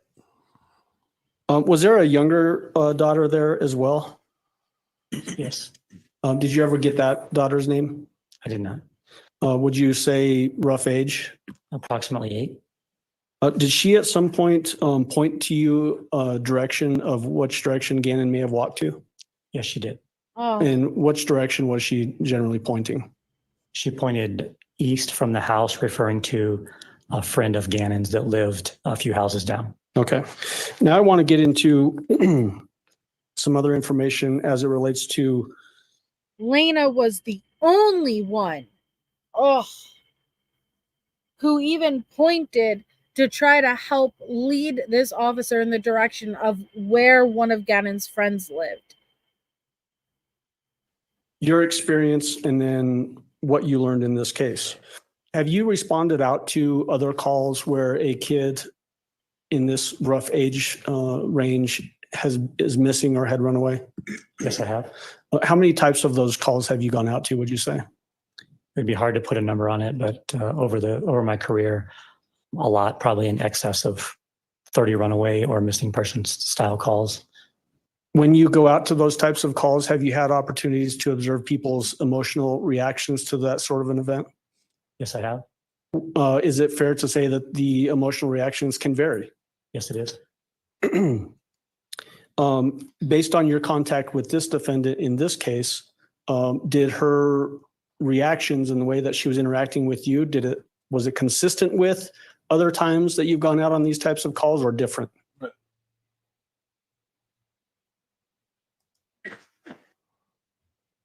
opinion based upon its truth.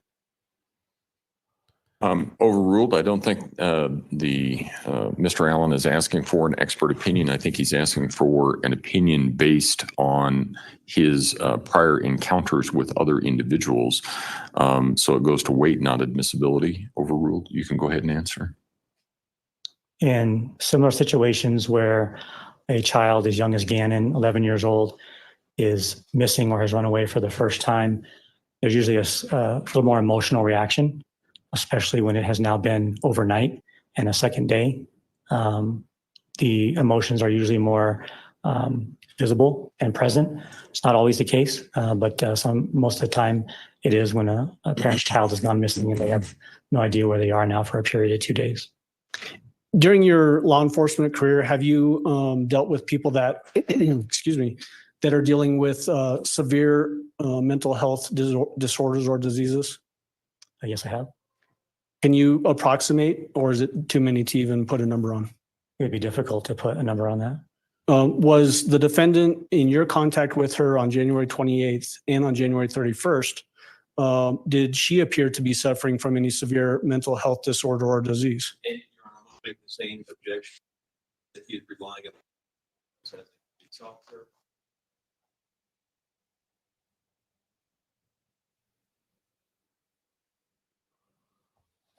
Judge is thinking this one over. Overruled. You can go answer. ahead and answer. It did not appear to me, no. Hey, Chelsea.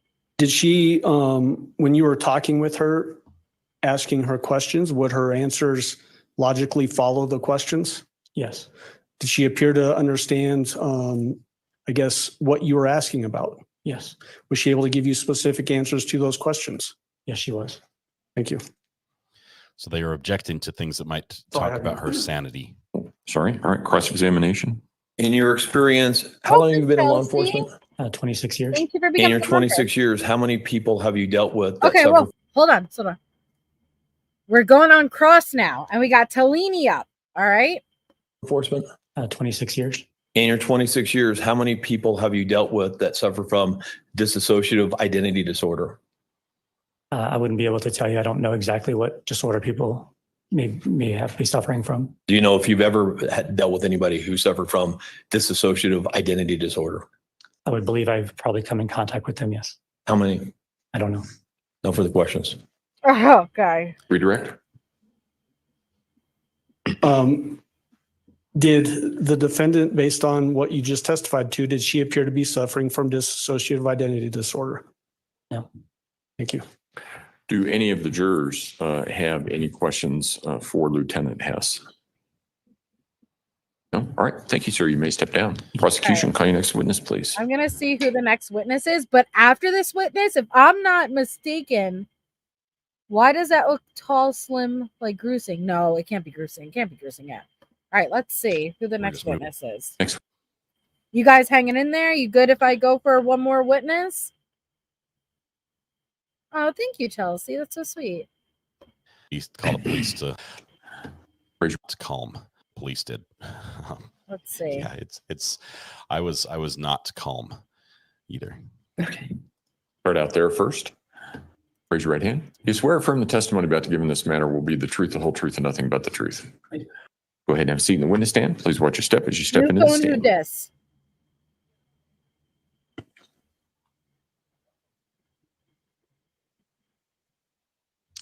Good morning, Ms. Hicks. Good morning. For the purposes of the record, would you state your name?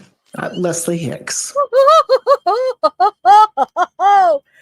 Yo, this is Leslie Hicks. She is the one who hired Letecia, despite literally catching Letecia lying on her reference report. Yep, we're busting through. We are doing Leslie Hicks. Listen to this. And how are you employed? I'm employed at Academy School District 20 as an assistant principal.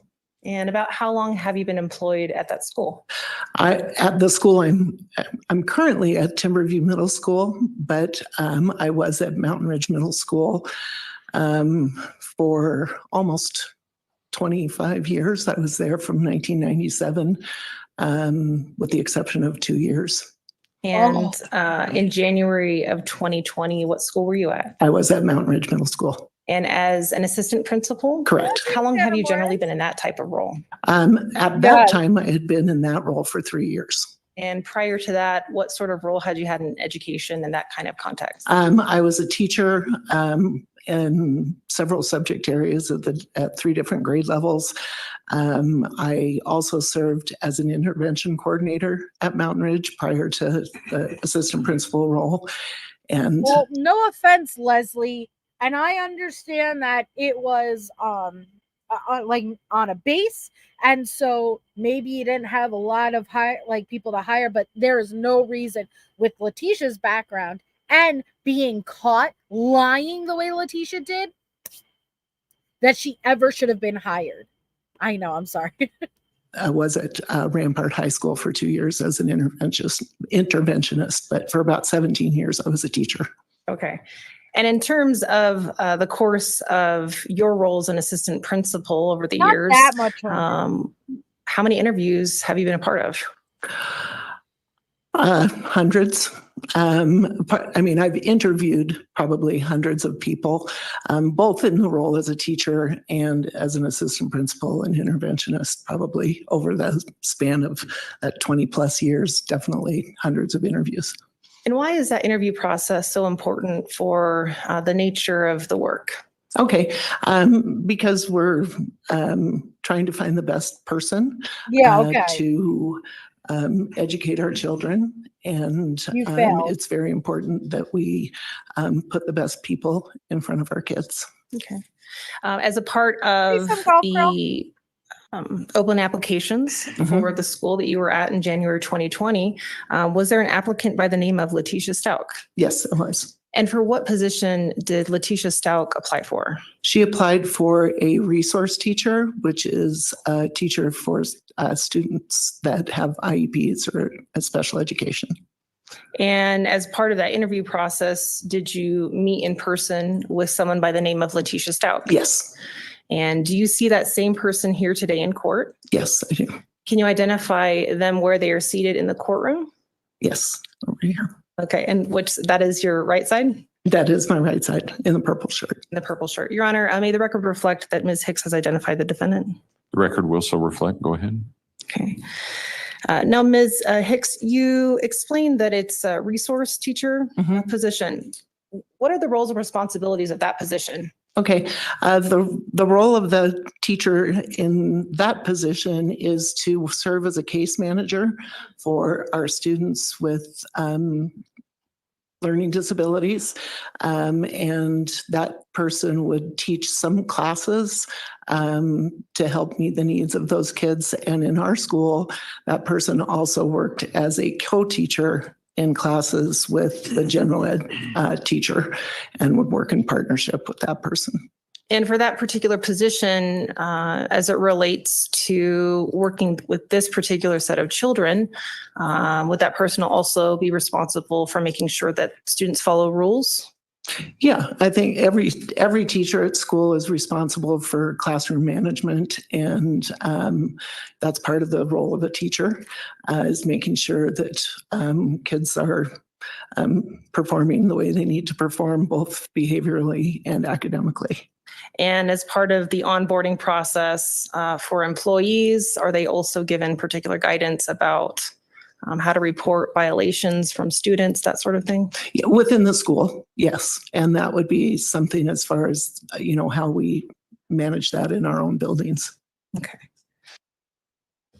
And as part of the interviewing process, what forms of communication did you have with the defendant? We interviewed in person. She came into the school, and we have a set of questions. We had an interview team. There were 3 of us on the interview team, and we asked her a series of questions that had to do with the topics that you were speaking of, both, how do you manage students academically and provide for them, as well as classroom management and behavior. So in addition to meeting with someone in person for that interview panel, are communications also done through other forms? What other means? After the interview or during the After or interview? before, at any point with an applicant? Before, it would be, actually probably the secretary probably contacted her to set up a time for an interview. And then after the interview, if the candidate is chosen, then I would reach out and I would be checking references and then reaching out ultimately to decide whether we want to move forward with a hire or not. Okay. Your Honor, permission to approach the witness with what has been marked as People's Exhibit 207 previously shown to the defense. You may go ahead. Okay, while she's approaching, do notice that the witness I'm going to ask you to hides look her at face People's a lot Exhibit 207. with some Take a witnesses, moment to or the familiarize defendant. yourself with that first page.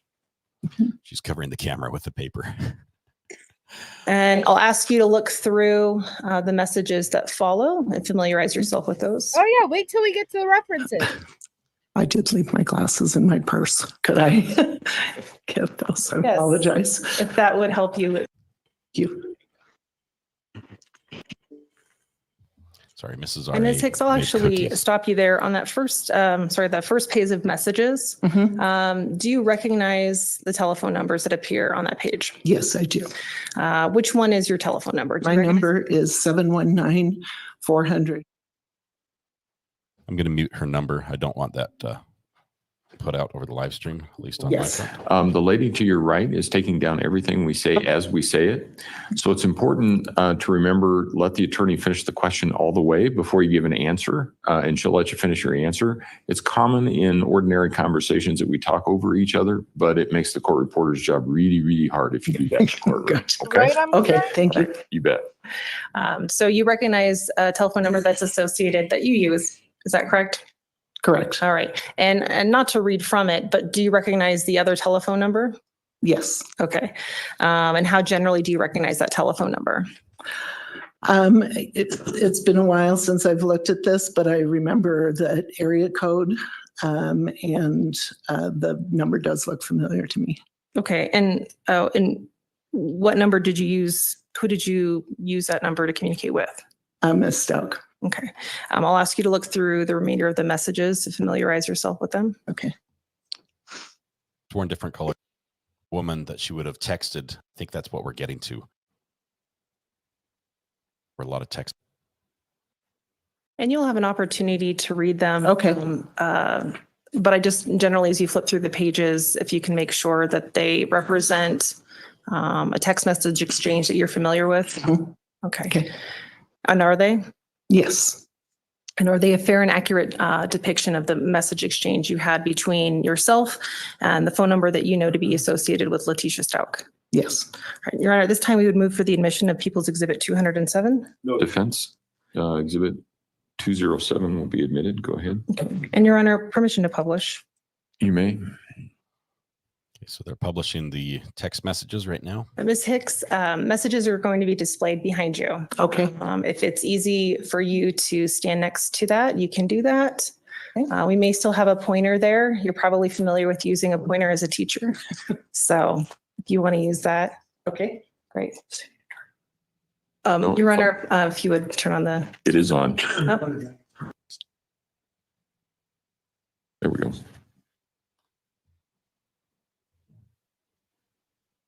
Okay, great.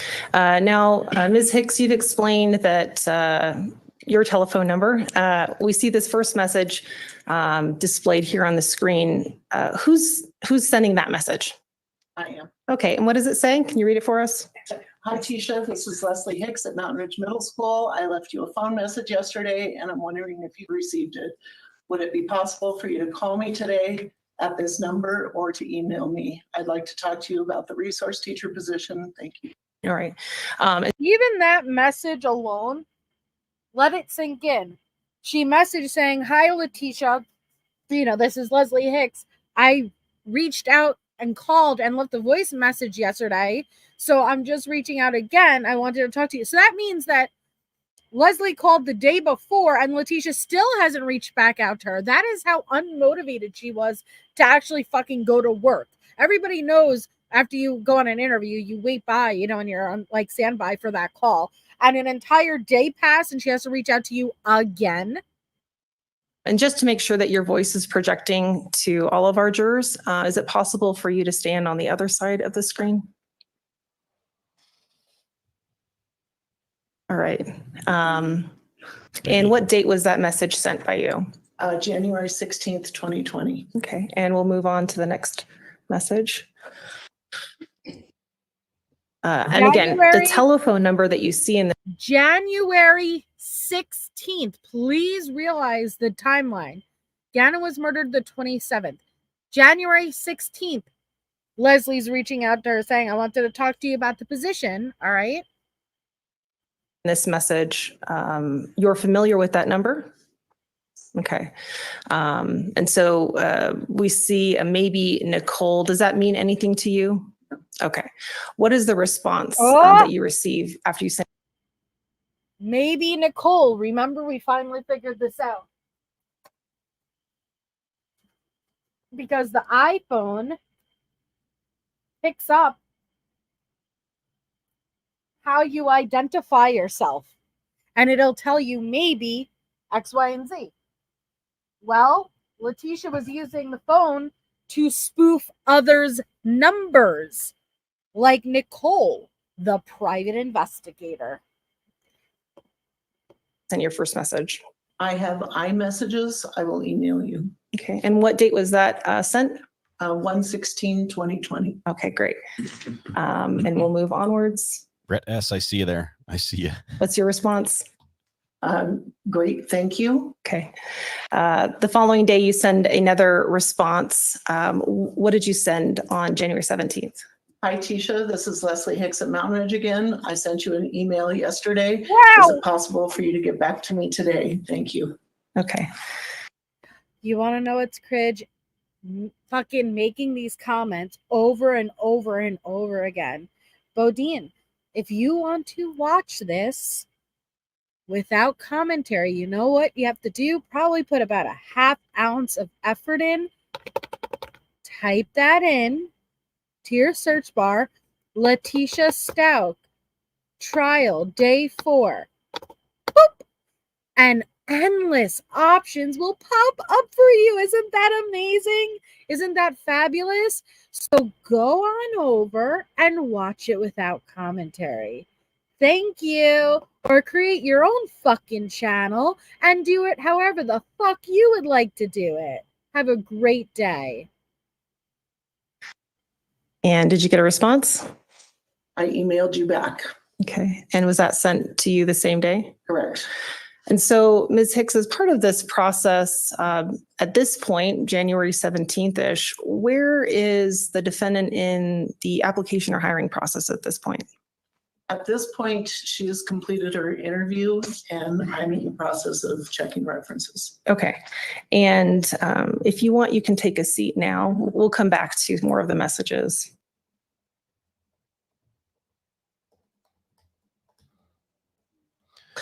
So as part of that application process, you referenced obtaining references. Is that right? Correct. Was the defendant able to provide you with some references? Hi, Jenny. Yes, on her application, she had references, and I was having trouble getting a hold of some of the references. And so through the course of our dialogue, I asked her. Please pay attention, because, you know, I'm not here to just stream the fucking trial. We have done such a deep dive into this case. And the reason we're going through this trial again is to pick up things that we may not have picked up the first time. She's asking about the references. The references are so important. They're important because Letecia used Gannon's phone number. Not only did she lie about the references and she put fake people down, she used Gannon's phone number as one of the references. So when Leslie Hicks called to verify, she was calling Gannon's number and Letecia picked up pretending to be an assistant principal, okay? And she still was hired. And I was having trouble getting a hold of some of the references. And so through the course of our dialogue, I asked her for additional ones. Okay. Do you remember a particular reference by the name of Connie Huddle? Yes. Thanks, Liz. Do you remember the first telephone number that was provided to you for Connie Huddle? I remember that it was an area code from South Carolina. Okay. So Letecia originally puts down references. And if you guys remember from the case files, a lot of these references were Google numbers or numbers that didn't end up go through. So as if that wasn't enough of a red flag, Leslie reaches back out and says, yo, can you give me more references? Because the numbers you gave me are not going through. And Letecia gives a reference, another number for a reference of a Connie, who she says is a former assistant principal in Myrtle Beach. And the number she gives is Gannon's. I believe it was, I know it started with a 6. And that's fine. Okay. Fair to say it's been a while since you've seen that? Yes, it has. Okay. And do you recall giving a statement to Detective Marissa Williams on January 31st of 2020? Yes, Do you recall giving those specific telephone number to the detective that day? I do. And would seeing your statement refresh your recollection as to that specific telephone number? Yes, it would. Thanks, Donna. I'm sorry, Marcia. How did I hurt your feelings? I apologize. Did I Your miss your permission to question? approach? You may, go ahead. God, it's double commentary and I'm interruption. going to mute out phone numbers if they're not the defendant's phone or the victim's phone, as the case may be. All right, Ms. Hicks, as far as the first telephone number that was provided to you by the defendant here, does that refresh your recollection? Yes. Okay. What was the first telephone number the defendant provided to you for a contact named Connie Huddle?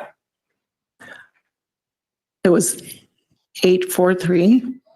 We're just going to mute out the rest of it here. It might be somebody else's number. I don't want people. No, Connie isn't a real person. And what happened when you tried to contact that telephone number? I have a caller ID on my telephone, and the name Eugene Stauch came up. Oh, so she goes, and the number she gets a call from is Connie Huddle. Caller ID, new phone, who dis? It is Eugene Stauch. And she was still hired. That name? Other than the last name, I was not familiar with the name at the time. No. Okay. And I'll take a step back. The first telephone number that you called, was there more than one number that you were provided for Connie Huddle? I don't remember. Okay. And again, Your Honor, permission to approach? You may. Leslie needs to retire. All respect. Ms. Hicks, do you recall talking to Detective Williams and providing her with a very specific first telephone number? Yes. And would reviewing that statement refresh your recollection as to the first telephone number? Yes. Okay.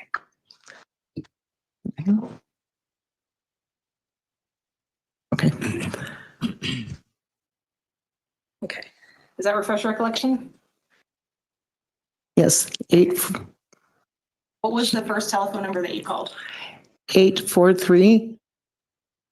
And we're muting that one Okay, out again Jay. as well, because these are just other people's Call numbers. that first telephone number. Were you able to get through? No. What did you ask for after you didn't get through with that telephone number? I asked if there was a different number. Okay. And were you provided a different number by the defendant? Yes. Okay. And from memory, are you able to recall what that second number was? 843 6. Okay. And she's remembering the number from the top of her head. 674. All right. Yep. And I'll ask you again would seeing a statement of your report refresh your recollection as to that specific telephone number? Yes. Okay. And can you review your statement for that second specific telephone number? Yes. 843. Little red. Okay. So what's the phone All number of again? her lies coming to the surface. A lot of different numbers. I think You they were called all various hers. numbers as it relates to references. Yes, I did. And so now I'll come back to the question that I had is, when you were actually able to complete a call, can you tell the jury what you heard on that call? Yeah, tell Yes, us. a female answered, and didn't identify who it was, but I heard children in the background. Okay. And were you, She was. did you ask, what did you do when you Yes, heard? I asked if it was Connie. And if I recall, the person said no. And Hold on. okay, Wait a minute. sorry. Jesus, Leslie, come on. So was Letecia dumb enough to give the fucking number as a reference, and then when she actually calls to verify, hi, is this Connie? No. Jim John don't know. Who dis? New phone, who dis? B Crumbs, thank you so much. B Crumbs just gifted memberships. Thank you, please. Show B Crumbs some appreciation if you just got those memberships. Thank you. You love me. You really love me.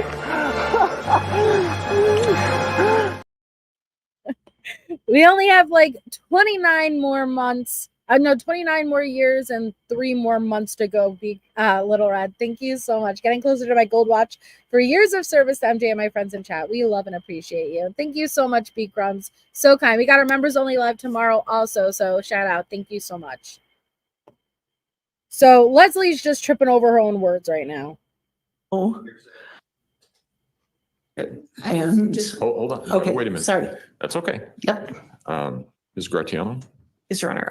I'm not asking what the other person said, Your Honor. And okay. But further, it's also not offered for the truth of the matter asserted. Okay. Well, then where are you going? Then why are you asking it? I'm just going to ask. You might want to approach it. Your Honor, permission to approach. Okay. Look at that. The court, I think it's on its face. Say, and a lot of court says asserted phone number. They've seen a lot of me. And I can't. Ms. Hicks, how long was the duration of that call? Just a few seconds. Okay. After that interaction, did you have any sort of concerns about moving forward with the application process as it related to the defendant? No. Okay. And why is that? Yeah, please, Leslie. Tell us, because these are people who work in our children's school systems, and this is concerning as fuck, because she was also being hired for children with IEPs. Like, come on. At that point, where were you at in the interview process? Oh, well, the interview had been completed. And as I said, we were checking for references. And so sometimes people give incorrect numbers. And so I asked for additional numbers for references. Yeah, but did you get through what? See, unfortunately, we're not going to, hear this, but did you get one reference that was accurate? It's not like there was wrong number for one reference. There were no references that were legit. In terms of educational background, is that also part of the interview process? Yes. Okay. And did the defendant provide you with some sort of information regarding an educational background? I had access to her resume, yes. Okay. Her resume! In terms of the educational background, was there a particular degree that the defendant claimed that she had? I did say she had a doctorate. On her resume? From Liberty University. And were you able, as part of the interview process, able to vet that? That's not my role. Yeah, that's not my role. Okay. In terms of during the application and interview process, did the defendant ask to be referred to by any other names? No. Okay. What about any other educational references, either through speaking with her or through emails, text messages, any other way that she wanted to be referred to as? She did sign her emails, Dr. Stauch. Okay. Come on, Tisha. You fucking idiot. Ultimately, what was the decision with regard to hiring the defendant? We did eventually offer her a position. You fucking dumb McGee's after everything, and they didn't even pick and pry. We went through the emails. We went through the emails and the case files. Don't forget, if you guys need me to remind you what Letecia was emailing them and how she was signing off from the cruise. Dr. T, Dr. Stauch, hi from Hawaii. Literally, after all of that, yep, we hired her. Isn't that terrifying? Terrifying. School. And is it that a decision that you unilaterally make? During the interview process, there are 3 of us that decided that we would like to move forward. And then I do the reference checks. Yeah, and then I bring that information to my principal, and we decided to move forward. Okay. Yes. And let me be clear. I'm not saying fuck you because she's accountable for the murder in any way. I'm saying fuck you because don't lessen accountability here. I have no respect for that. 3 of you do the interview process, and you unilaterally. Oh my gosh, unilaterally. Why can't I unilaterally? You collectively make the decision that we want to move forward. Then it is on you, Miss Hicks, to do the references, the next step. That's on you. And then you made the decision you want to move forward, and you brought it to the principal, who then trusts you in your role, that you did your job and that she's good for hire. That not the 3 of you. How do you, what's the fucking word though? I'm waiting for someone to say it. Unilaterally? I don't know. But you collectively. And shame on you. And so because you were trying to put that woman in a fucking room with kids. You didn't even look at her resume. So what you're saying is I could write whatever the fuck I want on my resume, and it could be true because you don't fucking check it unilaterally. Thank you. It's not a word I use. So based on that decision, when would have been the first time that she made contact with either you or the school at that point? Well, at that point, it's a recommendation for hire goes to our district human resources department, and the rest of the process goes through them. And then once they are have gone through their process, she's recommended to come over to the school. Okay. And for that, was she recommended to come to the school? Yes. And do you recall a rough approximation of when that would have happened? Yes, the 22nd of 22nd, guys. Of 2020? Yes. If we can project people's 207 again, Your Honor. But they didn't even verify it, Debbie Doodles. Thank you, Ms. Hicks. As we scroll onwards past January 17th, we will move to, we can continue on, and we'll move to, looks like January 20th. There's a message that is sent by the defendant's telephone number. What is that message? What time do I be there tomorrow? Okay, and what date is that sent? That is 1/21. Okay. And the subsequent message after that, what else does that message, that phone number say to you? And do I need to bring anything specific? I just hung up with the district and they said to be there tomorrow. Great. And what was your response? Hi, Tisha. We're so excited to have you here. The workday begins at 7:30. You don't need to bring anything in particular. We will have a sub there tomorrow that has been filling in. You'll have an opportunity to shadow him and meet the kids, as well as get set up with the things you will need. Sherry Fuller, our SPED department leader, will meet you tomorrow as well. See you soon. Great. And what was the next exchange that the defendant's telephone number sent to you? Good evening. And what date was that sent? And that date is on the 22nd. Okay, and can you read? Great. Can you read the rest of the message? I wanted to ask your guidance about what to do about tomorrow. I had scheduled that interview at the district office before getting hired.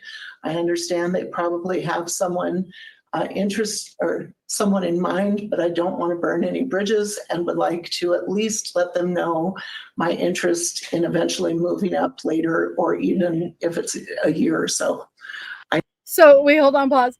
I'm supposed to start work, right? I got hired, but good evening. Yeah, so my second day, yeah, because this is the day that she's starting. The next day, yeah, I already had this other interview scheduled, so I don't want to be coming in tomorrow because I don't want to burn bridges and I want to follow through with this interview. Fuck, there was no interview. And eventually moving up later, or even if it's a year or so. I know we have to all start somewhere. What do you think is the best approach to take? Thank you. Great. And what was your response to that message? Hi, Tisha. It is your choice if you want to choose to interview tomorrow. Please remember that you will need a substitute and subplans to cover the classes you will miss. Please let us know if you need assistance with that. It's our second day. Great. And the next message that you received from the defendant's telephone number? Well, they told me to do the fingerprints too, so I was just trying to do the right thing. And the message after that?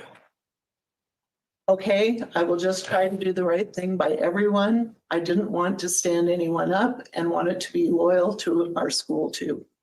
Okay. And the next message? It's 8 a.m. I mentioned it before in our emails, but wanted to make sure to follow the necessary steps. They did say I could do the fingerprints while I'm there, so I could get some link to do the paperwork. I haven't done any of that. Ms. Hicks, how would you generally describe this type of exchange in these messages? Objection relevant. Overruled. I would say that they be typical of somebody who might be, who's just a new employee. Okay. Conscientious with that? Conscientious and wanting to do the Leslie. making sure that she's putting herself in her best job. All right. After all of that, you have someone who on their very first day of hire and working are saying, listen, I don't know what I'm supposed to do about tomorrow. Like, I can't come in. I'm supposed to be doing another fucking interview. Really? That's normal? I never, ever. At some point, was there arrangements made for her to shadow somebody at the school and be present? Yes. Okay. And do you recall the last time you saw the defendant in person? The last time I saw her in person was that Friday morning of the 25th. And how would you generally describe her demeanor? She was at work and working and meeting the kids. She was running a class. And it's a little tricky, but would Friday the 24th sound more accurate? Oh, yes. Okay. So Friday, January 24th, her demeanor was appropriate? Yes. Okay. Did she ask to be referred to by any other names? No. Oh, thank you, Chicken Shite. My mom is visiting from 18 hours away. Showed her Sarah Boone. She left on Tisha. I can't even with her. You can isolate it. Or I know people, if they're not a true crime junkie, they just can't see it the same. But thank you so much and enjoy that time with your mama. Did she appear to you, based on your work in being around teachers and hiring, did she appear to be going through any sort of mental health crisis? No. Okay. Subsequent to seeing her on Friday, January 24th, what was the next contact that you had with her, either in person or through other form? Oh my goodness, Jade. Wait, what happened? From her on Monday, 27th. Is something happening in the chat that I missed? Because if there is, nobody better be giving issues or anything. That students can have IEPs for all range of very different issues, but I'm not sure what happened.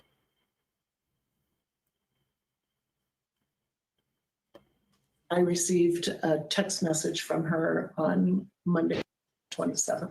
All right. I don't think so. And if we could Laurel. move to Monday morning, January 27th, through the messages. They should appear on page 5.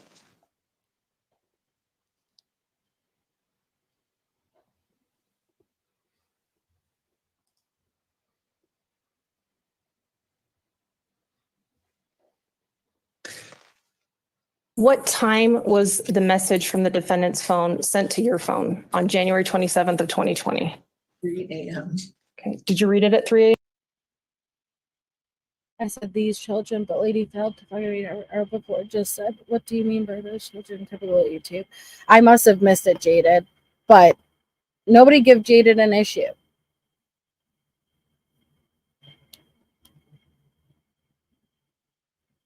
I get it. Yeah. Damn. Yeah, I get it. What were you doing? Okay. What did the message say? I'm sorry for the time of night message, but my stepfather passed away. Wait, sorry, hold on. Let me jump back so we don't lose the context of this because it's really insane. So she's only a few days in, okay? No, you're fine. You're fine, Jaded. I know. We love our follow Jade. We're only a few days in to her very first week. Keep in mind the 27th is the day of the murder, okay? Which was a Monday. So the 24th would be the Friday, the last day of the work week, okay? What time was the message on page 5? Okay.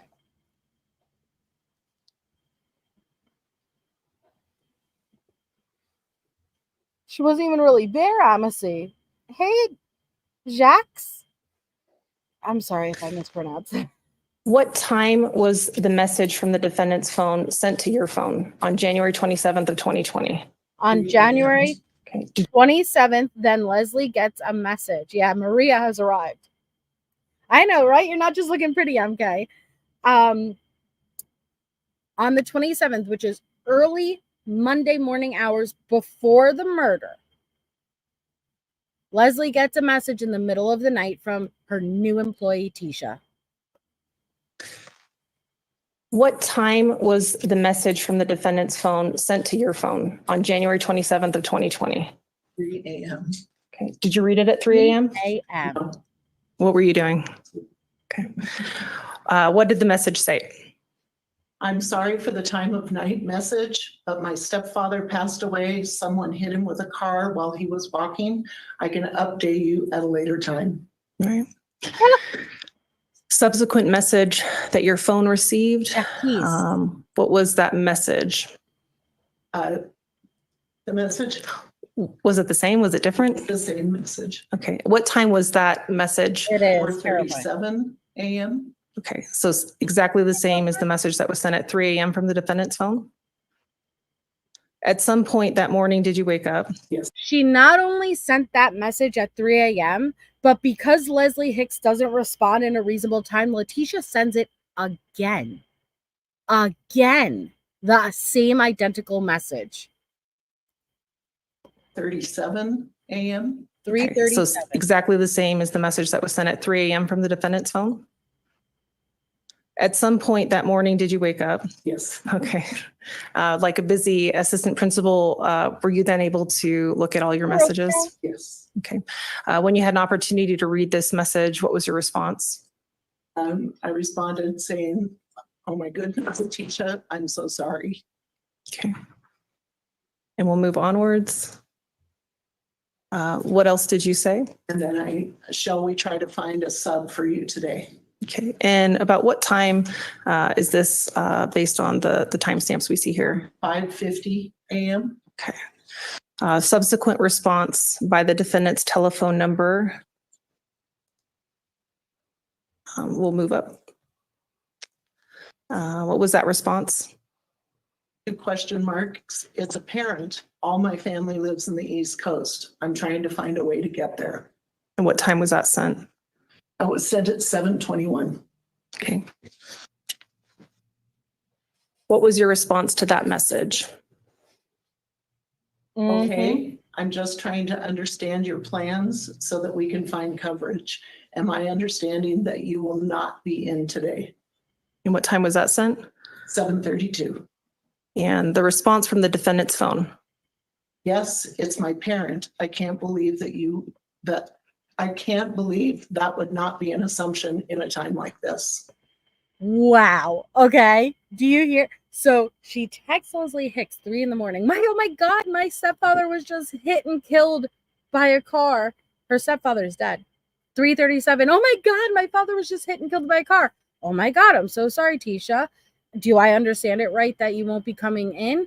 Yeah, all my family is on the East Coast. Okay, well, so should I make the plans of making a sub and having them come in because you won't be? Seriously? Oh my God, why would you not assume that at a time like this? And thank you so much, Chicken Shite. Je ne sais avec moi, c'est soy avec me. Which I got probably none of that right, but thank you so much. In the middle of the night, like, dude. The defendant's phone. Yes, it's my parent. I can't thank believe you, Sarah. I can't believe that would not be an assumption in a time like this. And your response to that? I'm so sorry for your loss and we will support you, but I cannot make assumptions. I do need some direction from you. We will get a sub today. Please let us know what else you need moving forward. Okay. Ms. Hicks, you can take a seat now. Thank you. Unbelievable. First week of working. In the text message exchange that occurred on January 27th that morning, how would you describe the tone of that exchange?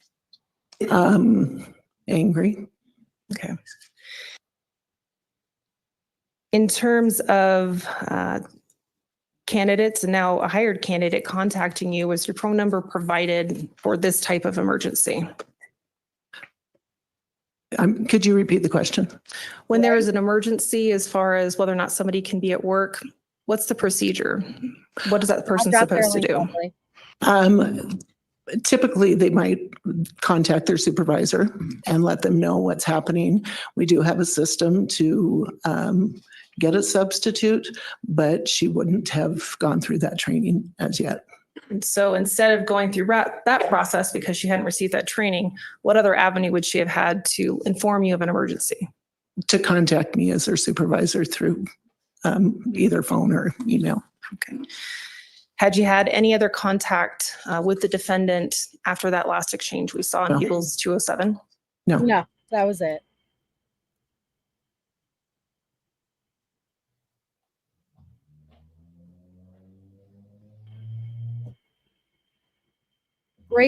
Great hire, Leslie. Putting her in the room with our children. Your Honor, we'll pass the witness. See if they have any questions for her. Do any of the jurors? No. Have Oh, not a single fucking question, huh? They had no fucking defense, guys. Nothing. Any juror's witness, if I was a juror, I'd be like, why the fuck did you hire her? What in the Elmer Fudd is wrong with you? You need to retire. Because, like, again, I'm not angry with her because she was supposed to be able to predict what Letecia would do as far as Gannon. But they did not. Let's just say she aced this interview process. When it came time for the references, there was no legit reference. I have the case files. I could show you guys.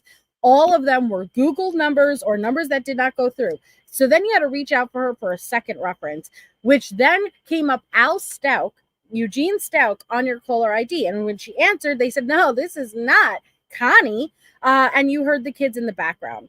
Her name is Stauch. And you're like, you know what? Let me hire this bitch. And then she's messaging you saying on the first day, I can't come in tomorrow. I have other obligations, right? Did you look at her credentials? I looked at her resume. Did you verify? No. And you were putting her in the fucking classroom with our children. You need to be removed from your position, period.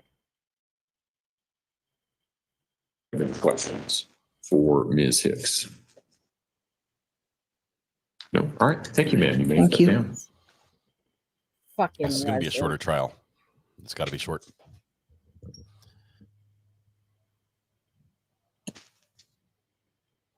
Unless the expert So- witnesses are Counsel painfully approach, long. please.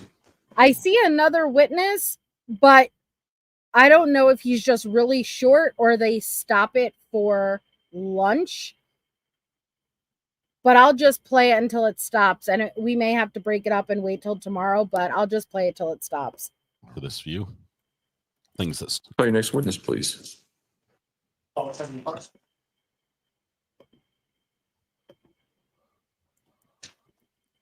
right, sir, if you would step forward and raise your right hand, please. Do you swear or affirm the testimony about to give in this matter will be the truth, the whole truth, and nothing but the truth? I do. Go ahead and have a seat in the witness stand. Please watch your step as you step into the witness stand. Jen, defense seems Sir to show Allen. up pretty red. Where Thank you, others- Your Honor. others don't. And just for the record, Your Honor, we're calling Kevin Clark one of probably several Oh. times in this case.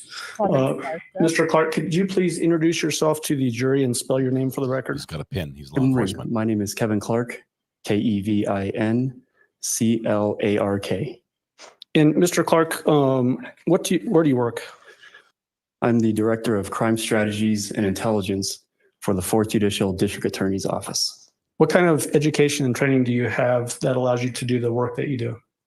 I've got an Associate's of Applied Science degree in Communication Applications Technology, a bachelor's degree in Homeland Security, a master's degree in Project Management, and then I've earned undergraduate certificates since I already have the bachelor's degree in digital forensics, cybercrime, and database management.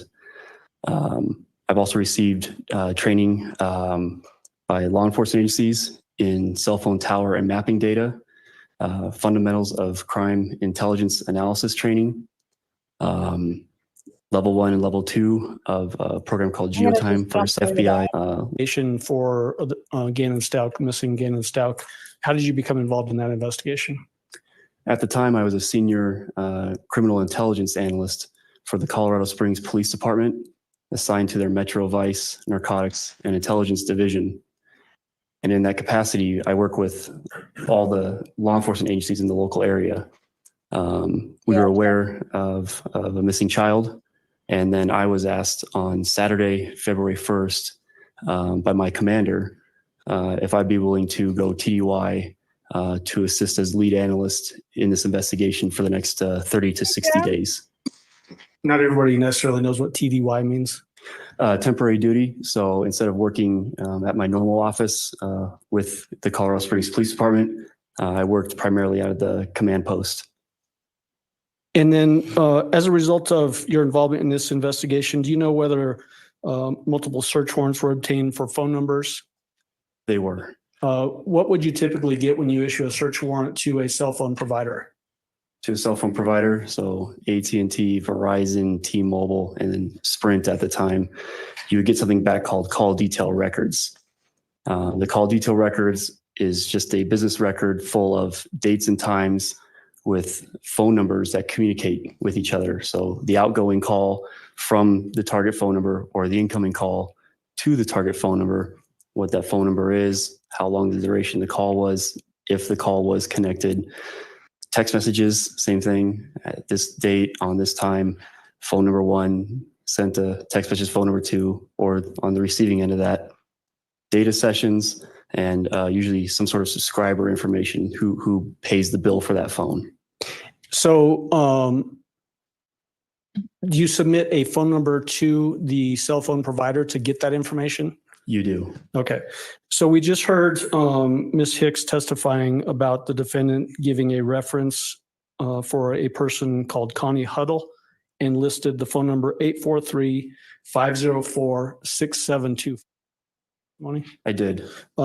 Based on your knowledge game of there. that particular phone number, who is that phone number associated to? Gannon Stauch. Oh, but Ms. Hicks, did you do nothing? Nothing. Fucking Gannon's phone number. Indicating that the defendant created that reference and used Gannon Stauch's phone number for that person. That's correct. Okay. Hey, Heavenly. Okay, that's all I have. Thank you. Thank you. Cross-examination. No questions. No questions, Your Honor. Of course. All right. All right. Thank you, sir. You may step down. Thank you. All right. At this rate, we're going to finish the trial today. This witness will be available throughout the trial, and my understanding is going to be testifying at a later time. At least 2 more times, Judge. Go ahead and submit your question now. I'll hold on to it. It may be that we can ask it. Do any of the jurors have any questions? Let me ask that. Oh, no. All right. Okay. Thank you, Mr. Clark. You can go ahead and step down. All right.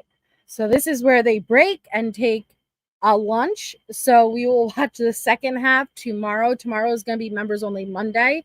Thank you again for anybody who had gifted memberships or became a member. It will be open for the public for anyone who may not be able to afford a membership, but the chat will be members only. I think I'll be doing the second part of my Patreon live before tomorrow's members only live. But yeah, there's no excuse for Leslie. Again, she is not accountable at all for the murder, but putting Letecia in the classroom with children when every red flag possible came back. Every red flag possible. You are green, pimp. And it's just, there's no excuse for that. I understand that they're limited, but if you don't have to meet this certain criteria, please don't forget Letecia made bomb threats. Letecia has a history, violent history, very violent history.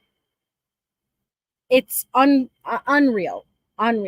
Yes, you could still, if you're not a member, you can still watch. It'll be open to the public. I don't like closing it off because not everyone can afford memberships.